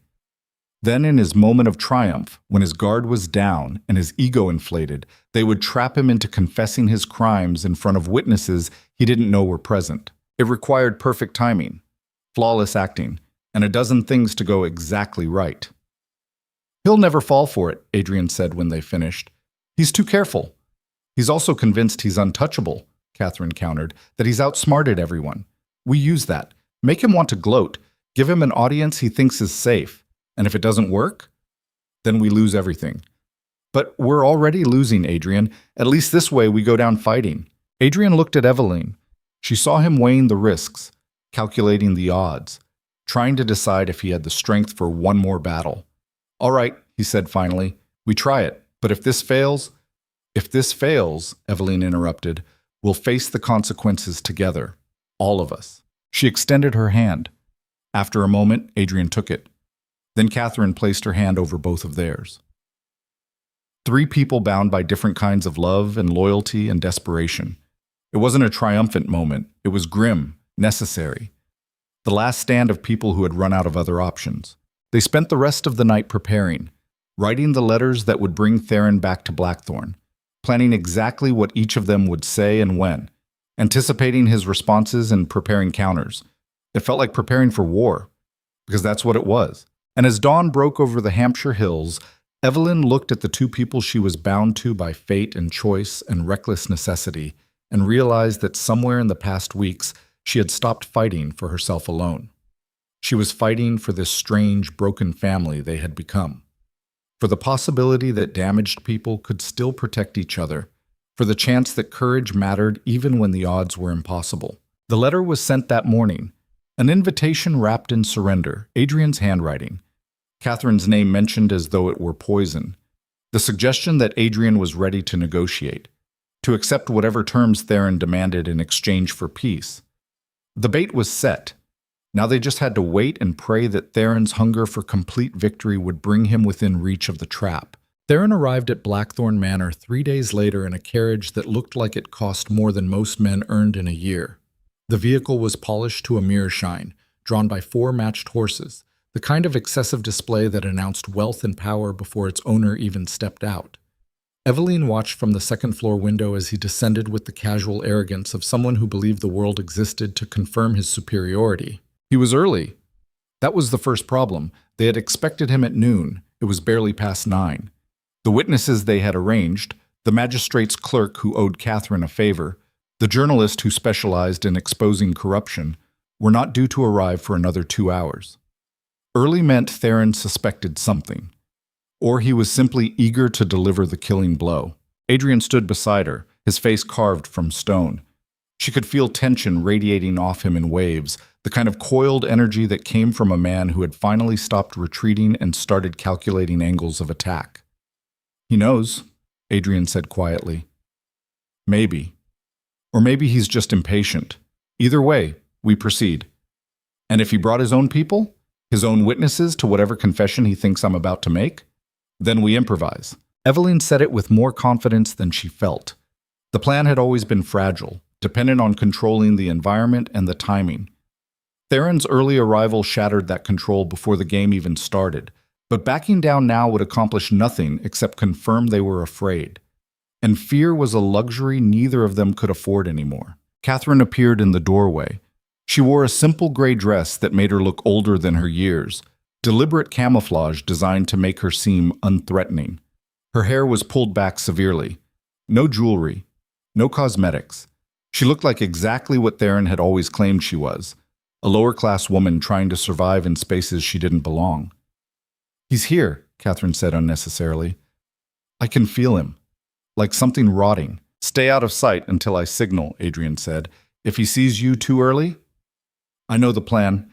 I've been living with the consequences of underestimating your brother for 5 years. I won't make that mistake again. She disappeared back down the hallway. Adrian turned to Eveline. Last chance to walk away. Claim ignorance. Tell him I forced you into this investigation. He might let you escape with your reputation intact. Eveline looked at him. Really looked. And saw a man who had spent his entire life being given escape routes by people who assumed he would take them, who had internalized the belief that he was too weak to stand and fight. The tragic thing was that until recently, they had been right. But something fundamental had shifted. Whether it was desperation or growth or just the recognition that some battles couldn't be avoided, Adrian had finally stopped looking for the exits. If I wanted safety, I would have married someone else, she said. I chose you. For better or worse. Mostly worse, as it turns out. But I don't abandon people mid-fight. So let's go down there and see if we're clever enough to beat a monster at his own game. Adrian's hand found hers, squeezed once. Then they walked downstairs together to meet the man who wanted to destroy them both. Mick. Theron was waiting in the drawing room, examining the family portraits with an expression of amused contempt. He turned when they entered, and his smile was the kind that preceded violence. Adrian. Lady Blackthorne. How domestic. I do hope I'm not interrupting anything important. Not at all, Adrian said. We've been expecting you. Have you? Theron settled into a chair without being invited, spreading his legs in a posture of aggressive comfort. Your letter suggested you were ready to discuss terms. I'm curious what terms you think you're in a position to negotiate. That depends on what you want. What I want? Theron laughed. I want what I've always wanted, for you to stop playing at being a duke and acknowledge that you're a figurehead, a name on paper. I'm the one who has kept this family relevant. My business connections, my political maneuvering, my willingness to do what's necessary while you sat in your study mourning a whore who never loved you in the first place. Adrian's jaw tightened, but he didn't rise to the bait. Evelyn had coached him on this. Theron would try to provoke emotional reactions, anything to make Adrian appear unstable in front of witnesses. They needed him calm, rational, controlled. If you've kept the family relevant, then why do you need to destroy me? Why not simply continue working in the shadows, as you always have? Because you've become a liability. That ridiculous investigation, those letters you sent, you've made people ask questions, and questions lead to scrutiny. Scrutiny leads to my activities being examined, so I need you gone, completely. Either disgraced and stripped of your title, or dead. Frankly, I'm flexible on the method. The casual way he said it made Evelyn's blood run cold. This wasn't posturing. Theron genuinely saw murder as an acceptable option, had probably already planned how it would look. An accident, a tragic fall, a sudden illness. The kind of death that raised eyebrows but never quite reached the threshold of investigation. You can't kill me without consequences, Adrian said. I'm a duke. There would be inquiries, of course, which is why the narrative is already prepared. The depressed duke, destroyed by financial scandal and his own poor decisions, takes his own life. Tragic. Preventable if only someone had noticed the warning signs. I'll mourn you publicly. Take over the estate as your closest living relative. Within a year, everyone will have forgotten you ever existed. And my wife? Theron looked at Evelyn with something like calculation. That depends on how cooperative she is. A young widow could remarry, start fresh, or she could have a matching accident if she proves difficult. The threat hung in the air between them. Evelyn felt her pulse hammering but kept her face neutral. This was good. This was exactly what they needed. Theron was so confident in his position that he was confessing to conspiracy to commit murder. If only they had someone recording this, someone who could testify to what was being said. As if summoned by her thoughts, there was a soft creak from the hallway. Evelyn's eyes flicked toward it, then away, praying Theron hadn't noticed. But he had. His smile widened. Are we expecting company? No, Adrian said. Just servants going about their business. Really? Then you won't mind if I check. He stood and walked toward the door. Adrian moved to intercept, but Theron was faster. He yanked the door open to reveal Catherine standing in the hallway, her face pale, clearly having been listening at the threshold. For a moment, nobody moved, the three of them frozen in a tableau of recognition and horror.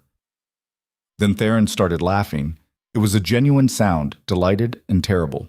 Catherine. My dear Catherine, I should have known you'd crawl out of whatever hole you've been hiding in. Tell me, did Adrian summon you, or did you come running back the moment you sensed an opportunity to cause trouble? Catherine stepped into the room. Her fear was visible, but so was something harder. 5 years of surviving on the margins had stripped away whatever softness she might have once possessed.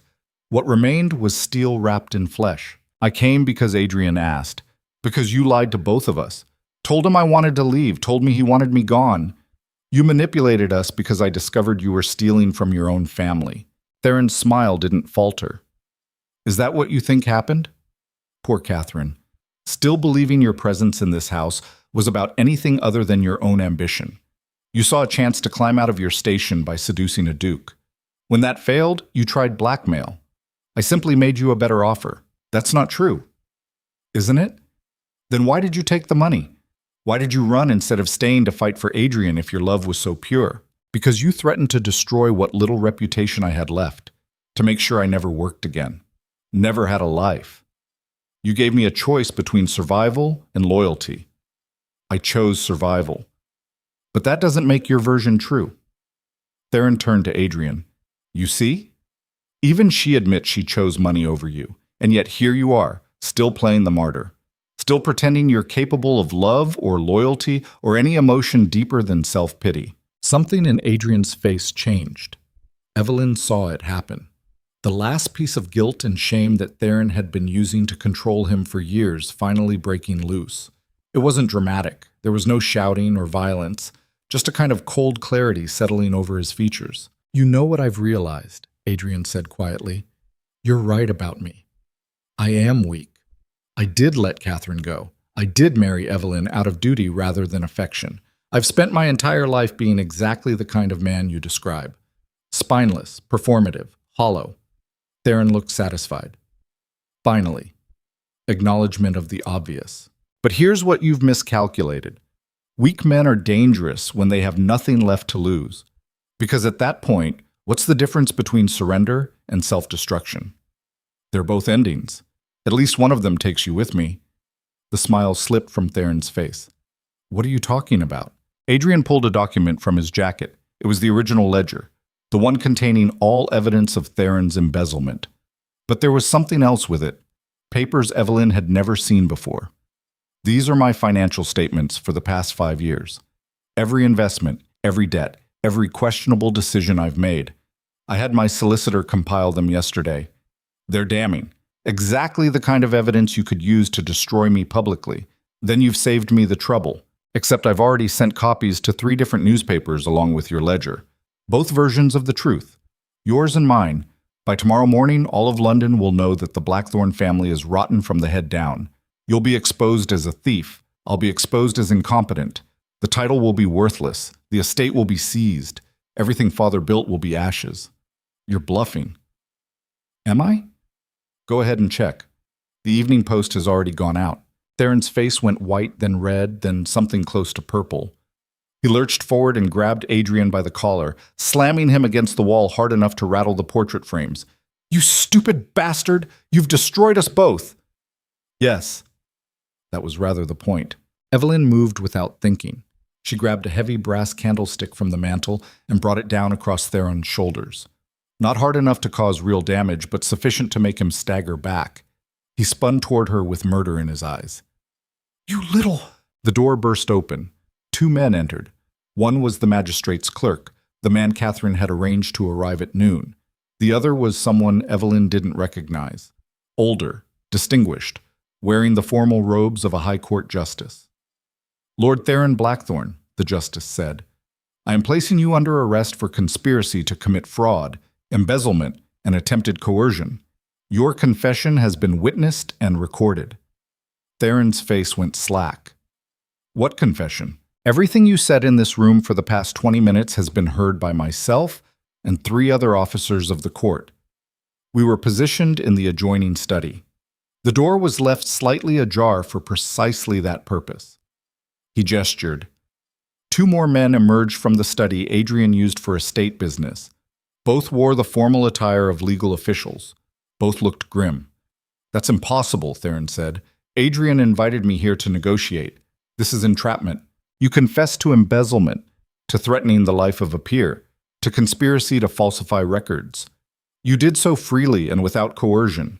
The fact that you were fool enough to do it in front of witnesses speaks more to your arrogance than any illegality on our part. Theron looked around the room wildly. His eyes landed on Adrian. This was your plan? To trick me into confessing? No, Adrian said quietly. My plan was to destroy us both. Everything I said about sending those documents was true. They went out this morning. By tomorrow, the Blackthorne name will be synonymous with scandal. But at least I'll sleep knowing you're in chains. You've destroyed your own family. I've destroyed a lie. There's a difference. Theron lunged at him. The officers moved faster, restraining him before he could close the distance. He fought like an animal, all pretense of civilization stripped away. It took both men to hold him. You'll regret this, he snarled. All of you. I have friends, connections. They'll tear you apart. Your friends will abandon you the moment the scandal breaks, the justice said calmly. That's how power works. It flows to those who have it and away from those who lose it. You've lost yours. I suggest you save your energy for the trial. They dragged him toward the door. Theron was still shouting threats, promises of revenge, but his voice was getting weaker, more desperate. By the time they reached the hallway, he sounded less like a dangerous man and more like a child having a tantrum. The justice turned back to Adrian. Your Grace, I should inform you that the documents you claim to have sent will indeed cause significant damage to your family's reputation. However, given your cooperation in exposing a criminal, the Crown is prepared to be, lenient in how certain aspects of your family's history are presented to the public. Meaning Lord Theron's crimes will be reported fully. Your father's financial mismanagement will be mentioned as context. But your own conduct will be portrayed as that of a dutiful son attempting to rectify inherited problems. You'll take damage, but you'll survive it. Adrian looked stunned. I don't understand. I sent those documents. They contain evidence of my own failings. You sent them to newspapers we have relationships with. Newspapers that understand the difference between reporting facts and destroying institutions. We need the aristocracy stable, Your Grace, not demolished. You've given us a villain in Lord Theron. That's sufficient. So you're going to cover up the full truth. We're going to present the truth in a way that serves justice without creating chaos. If that offends your sense of purity, you're welcome to make additional disclosures. But I suspect you're pragmatic enough to recognize a lifeline when it's offered. The justice left. The room fell into silence. Eveline found herself shaking, adrenaline draining from her system and leaving exhaustion in its wake. They had won. Theron was arrested. Adrian's position was protected. But the victory felt hollow, incomplete. Catherine was the first to speak. So that's it? He's arrested and you get to keep your title, and we all pretend the system isn't designed to protect men like him? That's exactly it, Adrian said. Justice isn't blind. It's just selective about what it chooses to see. And me? What happens to me now? Adrian looked at her, really looked at her for the first time since she had returned. Eveline watched emotions play across his face. Guilt, regret. Something that might have been love 5 years ago, but had calcified into something more complicated. You're free, he said. Theron can't touch you anymore. His confession cleared you of any wrongdoing. You can rebuild your life however you want. Can I? Catherine's voice was bitter. Adrian, I spent 5 years running, living under a false name, afraid every stranger might be someone Theron sent to silence me. You think an arrest changes that? Think his friends and allies will just forget I exist? I'll make sure you're protected. Financially, legally, whatever you need. What I need is for the past 5 years to not have happened. But since that's impossible, I suppose money will have to do. She turned toward the door. Adrian reached out as though to stop her, then let his hand fall. Catherine, I'm sorry for all of it, for being too weak to fight for you, for letting you go, for believing Theron's lies. I'm sorry. She paused at the threshold. I know you are, but sorry doesn't give me back what I lost. It doesn't undo the damage. It just makes you feel better about causing it. Then she was gone. Eveline listened to her footsteps fade down the hallway and out the front door, listened to the carriage pull away. When the sound disappeared completely, she turned to Adrian. Are you all right? He laughed. It was a broken sound. No. I just destroyed my family's reputation, sent my brother to prison, and watched the woman I thought I loved walk away for the second time. I'm about as far from all right as it's possible to be. But you're alive, and you're free of him. At what cost? Does it matter? Some prices have to be paid regardless of whether we can afford them. Adrian crossed to the window and stared out at the grounds. In the morning light, Blackthorn Manor looked almost peaceful, but Eveline knew that peace was an illusion. Underneath the beauty was rot they had only begun to excavate. Generations of secrets and lies and compromises that had warped the foundation until the whole structure was unstable. What do we do now? Adrian asked. We survive. We rebuild. We figure out if a marriage that started as a transaction can become something real. Do you want it to? Be real? Evelyn considered the question. A month ago, she would have said no, would have been planning her exit the moment the scandal died down. But something had changed during their fight against Theron. She had seen Adrian at his worst and his best, had watched him choose integrity over safety, had fought beside him when surrender would have been easier. That created bonds that transcended affection, maybe stronger than love because they were forged in crisis rather than comfort. "I want to try," she said. "If you do." Adrian turned to face her. His eyes were red-rimmed, exhausted, but there was something new in them. Not hope exactly, but possibility. "I don't know if I'm capable of being a good husband, of being present rather than haunted. Nobody knows if they're capable of anything until they try, and fail, and try again." You make it sound simple. It's not simple at all. It's probably going to be messy and painful and full of mistakes. But I think we've both learned that clean and easy usually means someone is hiding the blood under expensive carpets. I'd rather have honest difficulty than pretty lies. Adrian closed the distance between them, took her hands in his. His palms were calloused from writing, warmer than she expected. "Thank you," he said, "for staying, for fighting, for being stronger than I deserved. Don't thank me yet. We still have to face London society, endure the scandal, rebuild an estate that's about to be gutted by investigations. This isn't over." "I know, but at least we're facing it together." He leaned down and kissed her. It was tentative at first, as though he was asking permission. Evelyn responded by pulling him closer, deepening the kiss, claiming it as her own. When they broke apart, both were breathing hard. "That was different," Adrian said. "Different than what? Than our wedding night." "Then I was performing duty. Now I'm choosing you, consciously, without obligation or coercion. Just you." Evelyn felt something warm unfurling in her chest. It wasn't the passionate love of romantic fiction. It was something more durable, partnership, respect, the recognition that they had survived something terrible together and come out the other side not broken, but changed. "Good," she said, "because I'm choosing you too. We'll figure out the rest as we go." The scandal broke the next day exactly as Adrian had predicted. The newspapers ran competing versions of the story. Some portrayed Theron as a criminal mastermind. Others suggested Adrian was complicit. Most settled on presenting it as a tragic tale of family dysfunction and greed. Within a week, invitations stopped arriving. Social engagements were quietly canceled. Friends became scarce. The Blackthorn name became something people whispered about in drawing rooms, a cautionary tale about what happened when aristocratic families forgot their place. Adrian and Evelyn faced it together. They stopped attending London social events and focused instead on the estate, on repairing relationships with tenants, on reviewing every contract and investment to root out remaining traces of Theron's corruption. It was unglamorous work, exhausting, but it gave them purpose beyond mere survival.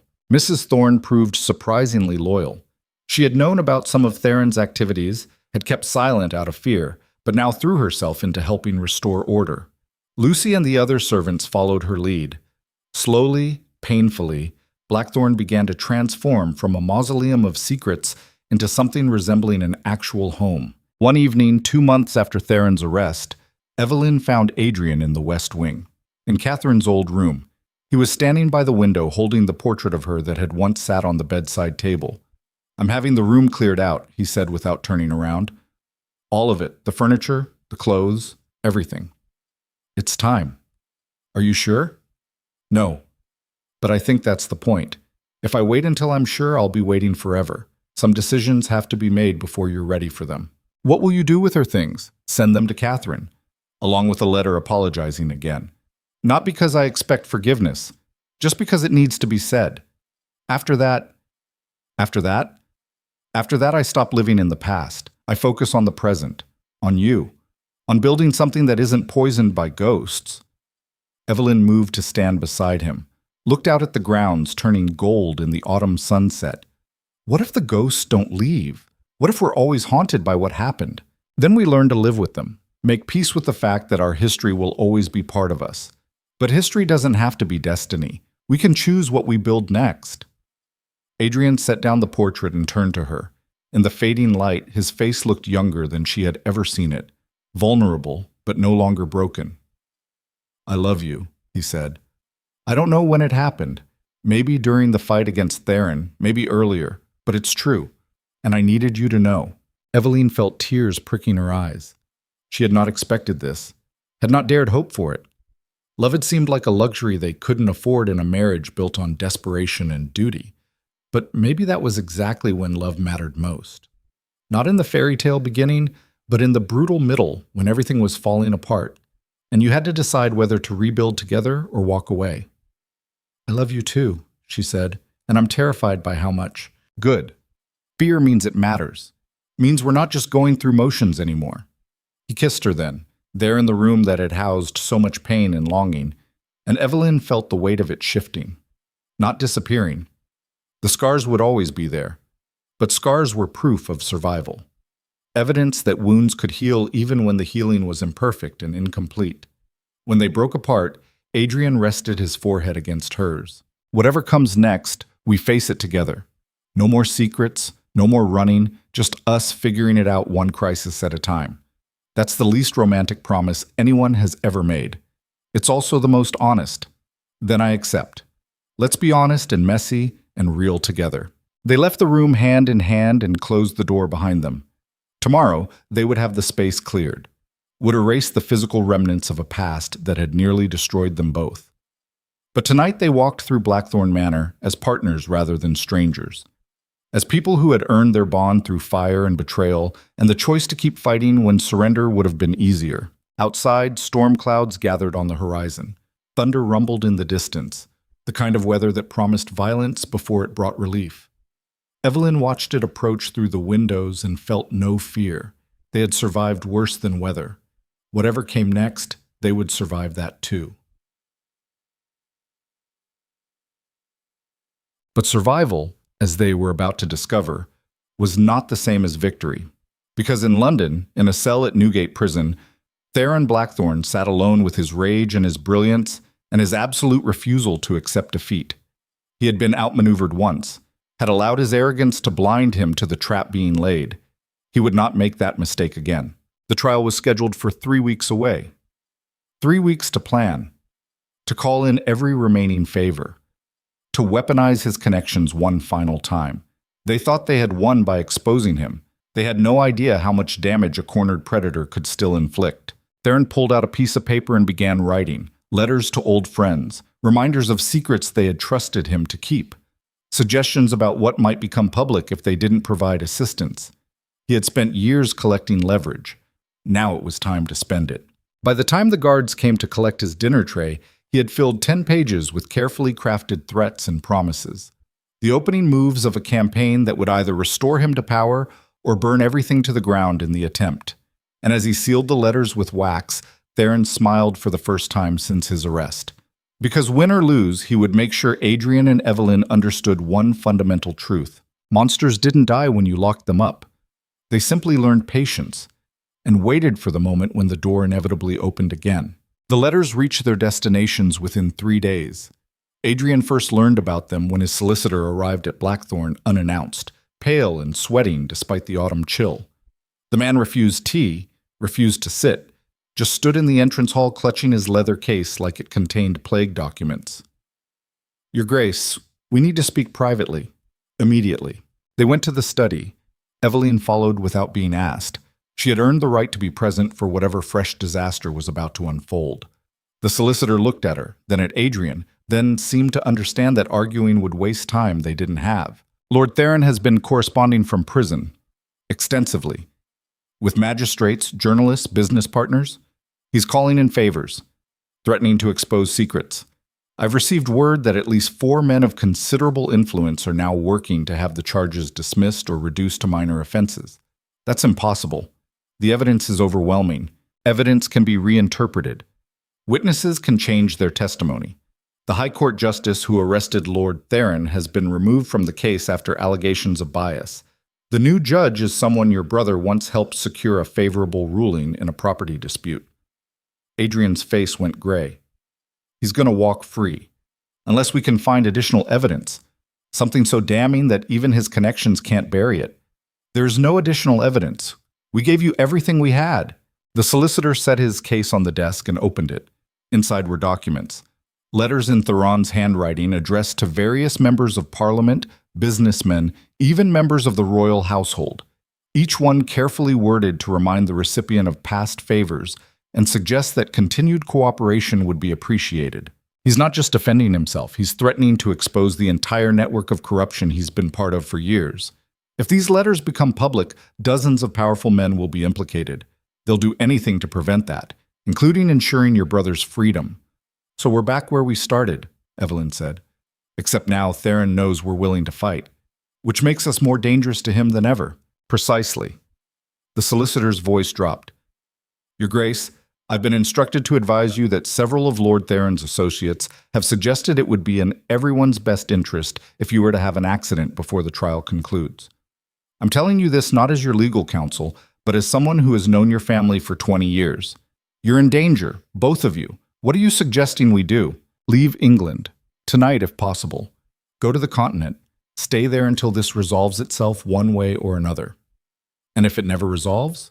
If Theron gets released and we spend the rest of our lives running? Then at least you'll have lives to spend. After the solicitor left, Adrian stood at the window watching rain streak down the glass. His shoulders were hunched in a way Evelyn had never seen before.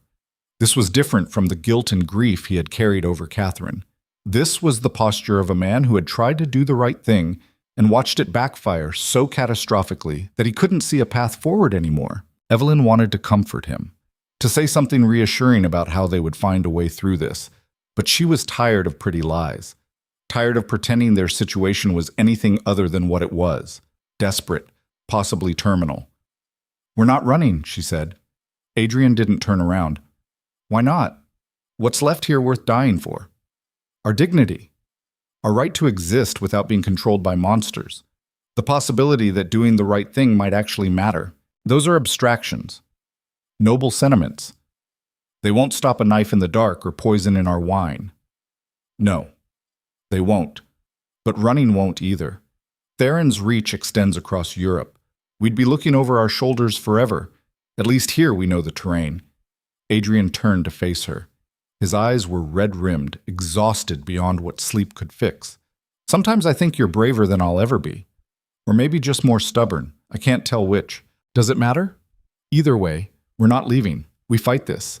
Even if fighting means losing. What if I don't have any fight left? The question hung between them. Evelyn recognized it for what it was. Not cowardice exactly. Just the bone-deep weariness of someone who had been struggling for so long that surrender looked like mercy. She had felt it herself in the early days of their marriage. The temptation to just stop fighting and let the current carry her wherever it wanted to go. But she had learned something since then. Surrender didn't bring peace. It brought only a different kind of suffering. The slow erosion of self that came from giving up pieces of your dignity, one after another, until nothing remained but the hollow performance of existence. Then you rest, she said, and I'll fight for both of us. When you're ready, you can join me. Until then, just don't give up. Don't let him win by default. Adrian crossed to where she stood and pulled her into an embrace. His arms were tight around her, almost desperate. She could feel his heart hammering against her chest, could feel him shaking with the effort of holding himself together. I don't deserve you, he whispered into her hair. Probably not, but you're stuck with me anyway. They stayed like that for a long time. The rain continued to fall. Somewhere in London, Theron was weaving his web of threats and promises. Somewhere, powerful men were deciding whether justice or self-preservation mattered more. But in that moment, in the silence of the study, Adrian and Evelyn held each other and drew what strength they could from the simple fact of not being alone.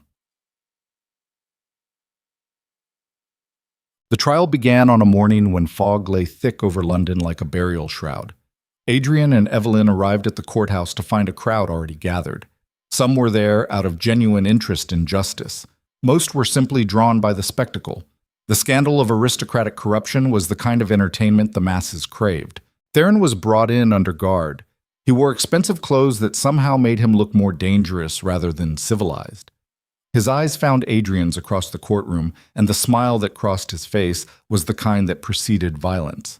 The prosecution presented their case methodically. The ledger entries, the confession witnessed by court officials, testimony from servants at Blackthorn who had seen Theron going through estate documents he had no business accessing. It was damning, comprehensive, exactly the kind of evidence that should have resulted in swift conviction. But then the defense began their work. They presented Theron as a concerned brother trying to help his grieving sibling manage complex financial affairs, suggested that the ledger entries were actually Adrian's, mistakenly attributed to Theron, brought forward witnesses who testified to Theron's impeccable character and business acumen. Each witness had clearly been coached. Each testimony was designed to create just enough doubt. The judge, the replacement who owed Theron a favor, allowed testimony that should have been inadmissible, blocked evidence that would have strengthened the prosecution. It was subtle, legally defensible if anyone bothered to appeal, but the effect was clear. The trial was being systematically dismantled. Evelyn watched it happen with growing horror. This was what power actually looked like. Not dramatic confrontations or heroic speeches, just the quiet manipulation of a system designed to protect those who knew how to work it. Justice was supposed to be blind. Instead, it was simply looking the other way while the guilty rewrote reality. On the third day, Catherine was called to testify. She entered the courtroom looking smaller than Evelyn remembered. Thinner. Her eyes darted around the space like a trapped animal searching for exits. When she took the stand, her voice was barely audible. The prosecution asked her to describe Theron's threats, the money he had paid her, the reason she had fled England. She answered each question carefully, but Evelyn could see her confidence eroding under the weight of scrutiny. This was what Catherine had feared: being exposed, examined, judged by people who would never understand what it was like to survive at the margins. Then the defense attorney stood for cross-examination. He was a heavy-set man with the kind of voice that filled rooms and crushed opposition through sheer volume. "Miss Price, is it true you were employed as a governess at Blackthorn Manor 5 years ago?" "Yes." "And during your employment, did you engage in an intimate relationship with the Duke of Blackthorn?" Catherine's face flushed. "Yes. Despite knowing such a relationship was inappropriate given your respective stations?" "I loved him. How convenient." "And when this inappropriate relationship ended, Lord Theron offered you a substantial sum of money to leave England. Correct?" "He threatened me.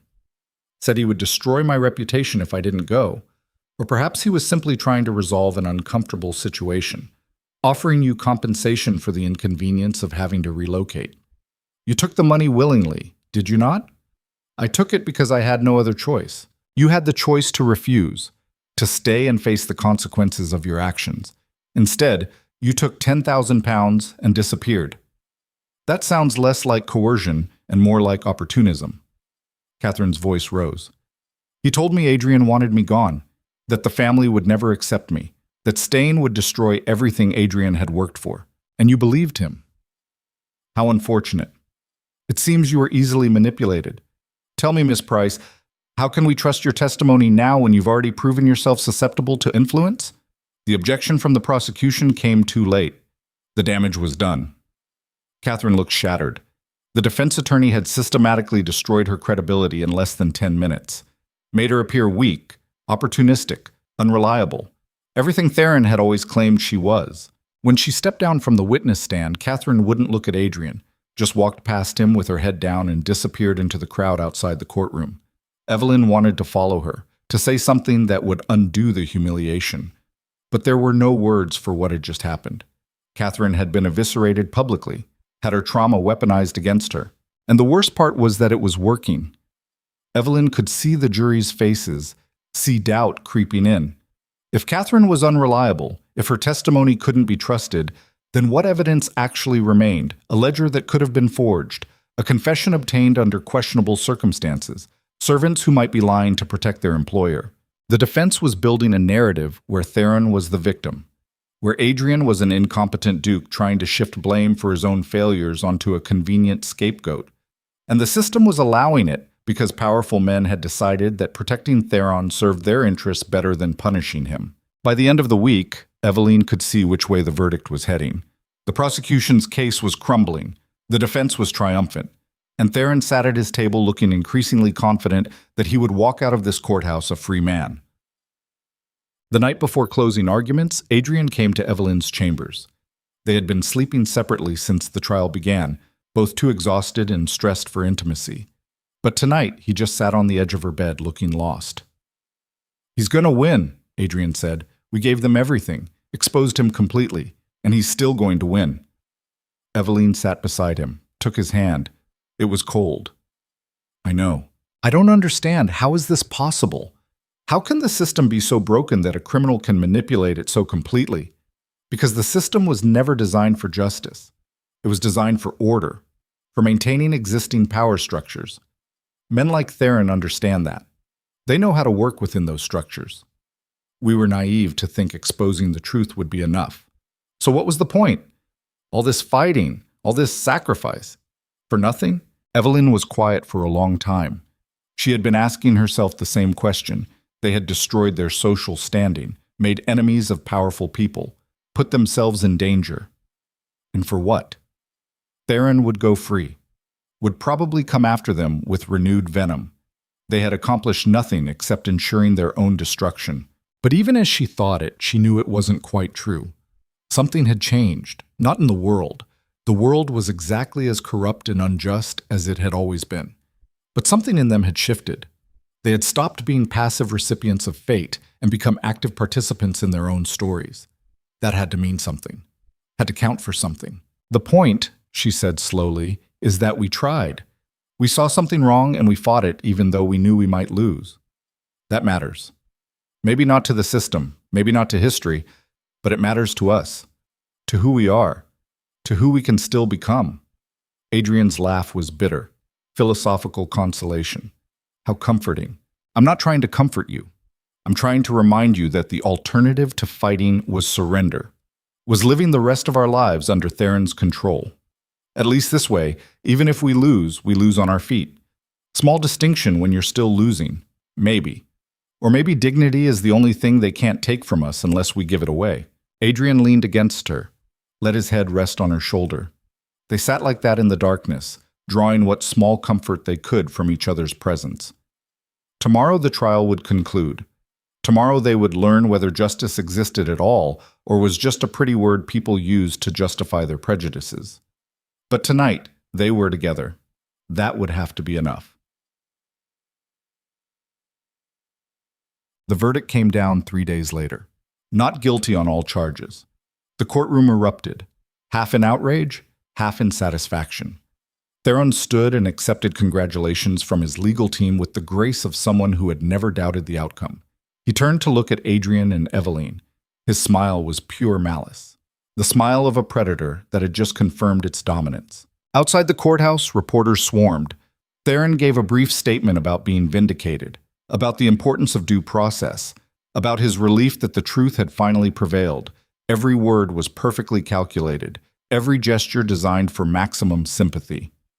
Adrian and Evelyn pushed through the crowd without speaking to anyone, climbed into their carriage.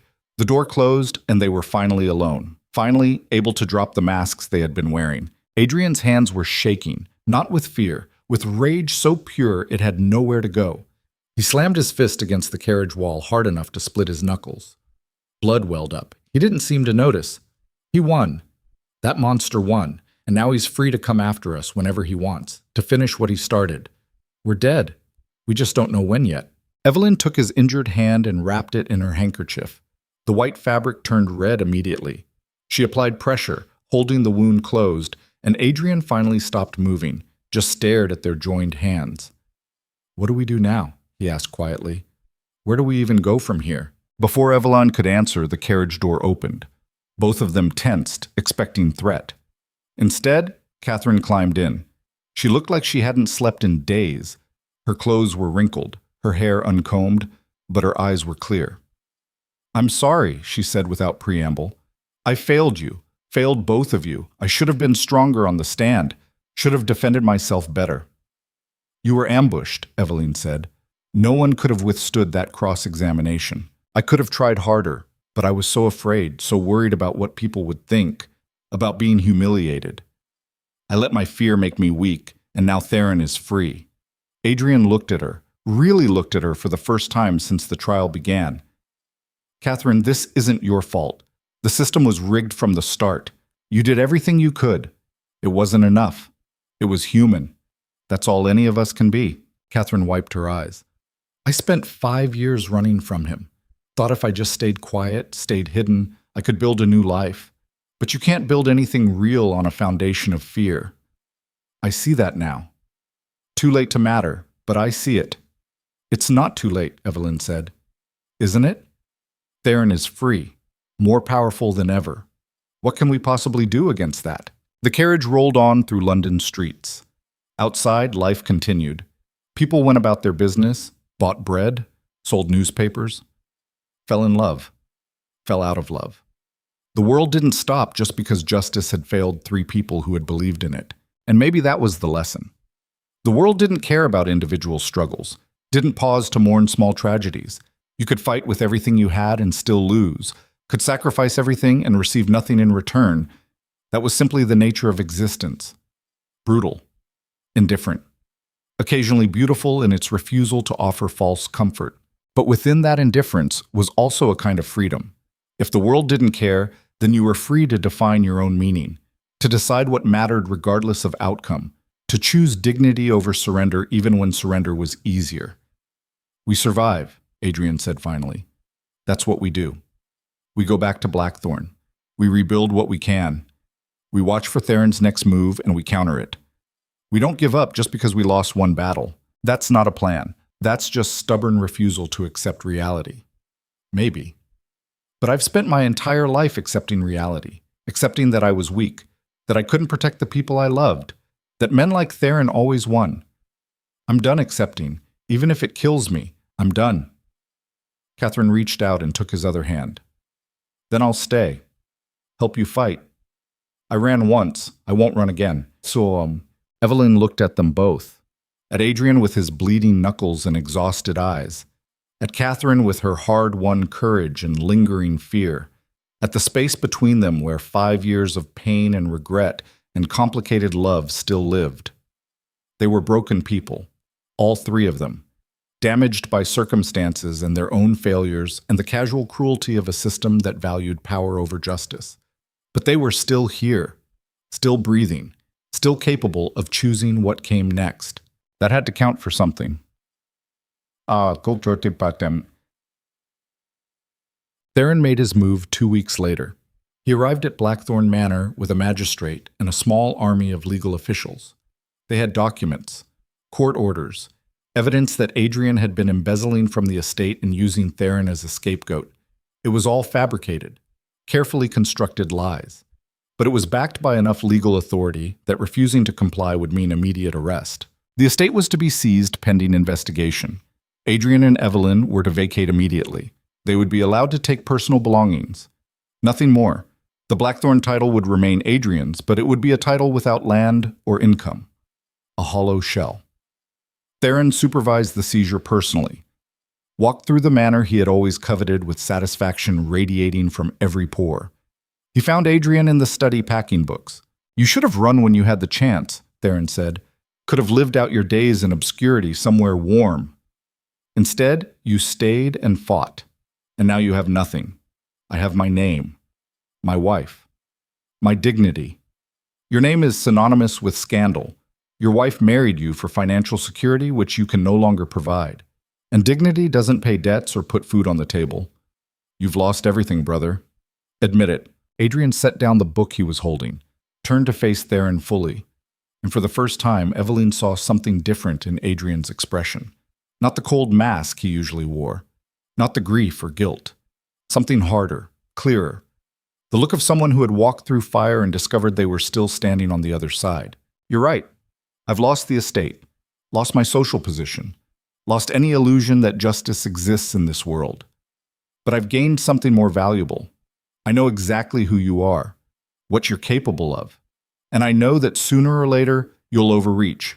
You'll hurt someone who has more power than I do, or make a mistake that even your connections can't cover. And when that happens, I'll be there, watching, waiting, ready to help your victims burn you down. Theron's smile didn't waver, but something flickered in his eyes. Uncertainty. The first crack in his armor of complete confidence. Threats from a pauper duke. How quaint. Not threats. Promises. You taught me something, Theron. You taught me that power is temporary, that the system can be gamed, that monsters can win. But you also taught me that survival isn't about being the strongest or the richest or the most connected. It's about being willing to endure when everyone else gives up. And I'm very good at enduring. We'll see. Theron left. The officials continued their work. By sunset, Adrian and Evelyn were standing on the steps of Blackthorn Manor with 3 trunks containing everything they still owned. Behind them, the house that had been in Adrian's family for 6 generations was locked and sealed, officially under investigation. Practically Theron's in all but name. Adrian stared up at the building. His face was unreadable. "It's just stone and wood," Evelyn said quietly. "We'll build something else." "Where? With what money?" "We'll figure it out. Catherine has some savings. I still have jewelry we can sell. And you're a duke. Title might be damaged, but it still opens doors. Doors to what? More humiliation? More watching Theron win? Doors to whatever comes next. We don't have to have all the answers right now. We just have to take the next step." Adrian turned to look at her. In the fading light, his face looked older than his years, but also stronger, tempered by loss into something more durable than the man she had married months ago. "Why do you stay?" he asked. "You married me for financial security. I can't provide that anymore. You could leave, seek an annulment, find someone else who could give you the life you were promised, because that life was a lie, a pretty cage. I'd rather have freedom and struggle than comfortable imprisonment. You call this freedom? Being penniless and hunted? I call it choice. Every morning I wake up and decide to stay, to fight beside you, to believe that we can build something real from these ruins. That's more freedom than I've ever had." Adrian pulled her close, kissed her forehead. When he spoke, his voice was rough with emotion. "I love you, more than I thought I was capable of loving anything. You're the only good thing to come from this disaster. Then we focus on that, not on what we've lost, on what we've found." They climbed into the hired carriage that would take them to London, to a small set of rooms Catherine had secured. It wasn't much. 2 bedrooms and a sitting area above a bookshop. But it was theirs. Space they would occupy by choice rather than inheritance. As the carriage pulled away, Evelyn looked back one final time at Blackthorn Manor. The building looked smaller in the distance, less imposing, just architecture. Stone and wood and the accumulated weight of generations who had believed that legacy mattered more than integrity. She hoped wherever they went next, whatever they built, would be founded on something more durable than tradition.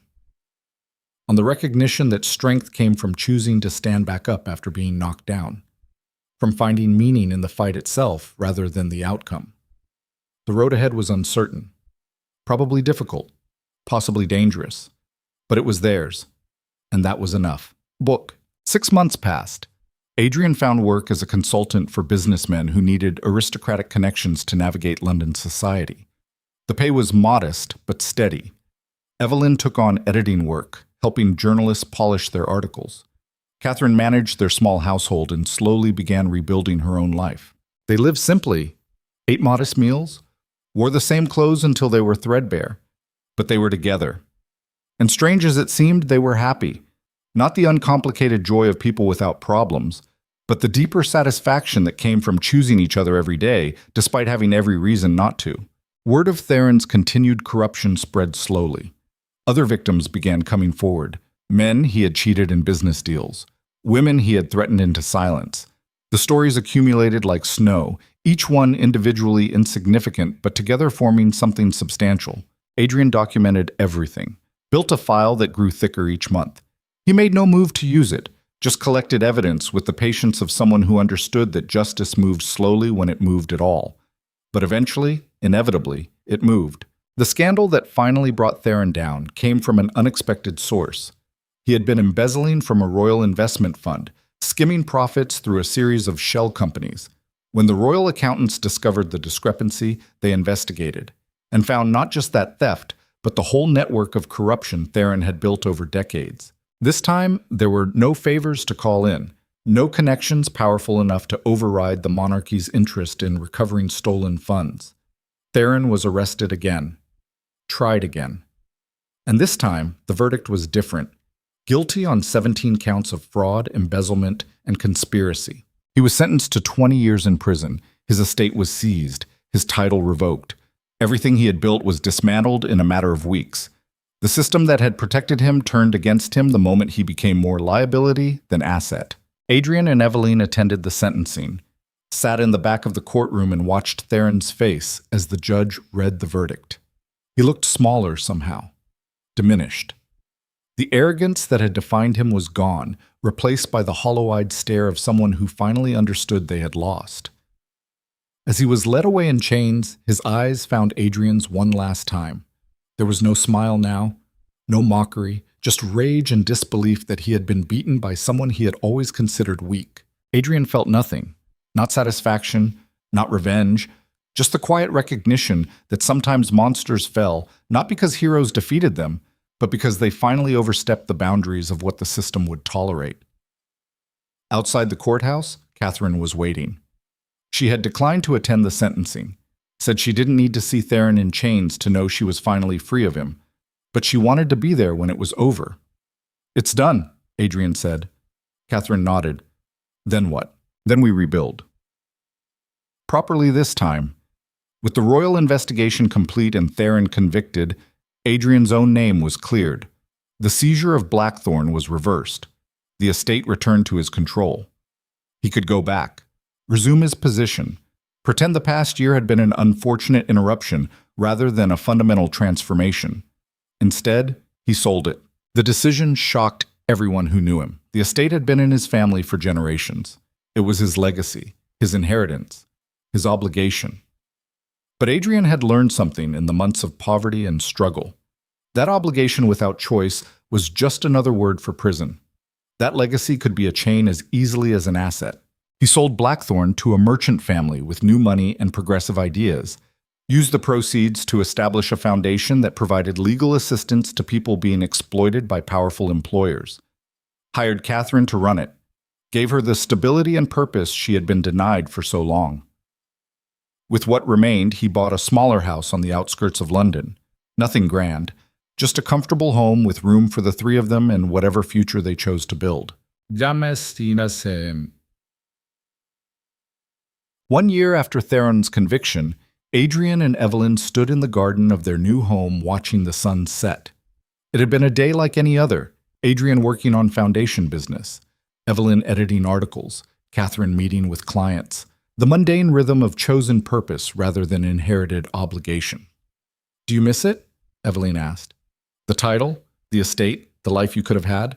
Adrian considered this question. "Sometimes.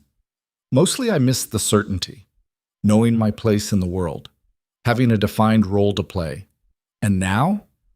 Now I have to decide every day who I want to be, what matters, how to live. It's exhausting. But it's also the most honest thing I've ever done." Eveline leaned against him. They had been through so much together, had lost everything and rebuilt from nothing. Had learned that love wasn't about grand gestures or passionate declarations. It was about choosing each other in the small moments, the ordinary decisions that accumulated into a life. "I'm proud of you," she said, "of us, of what we've become. We're not what we were supposed to be. No.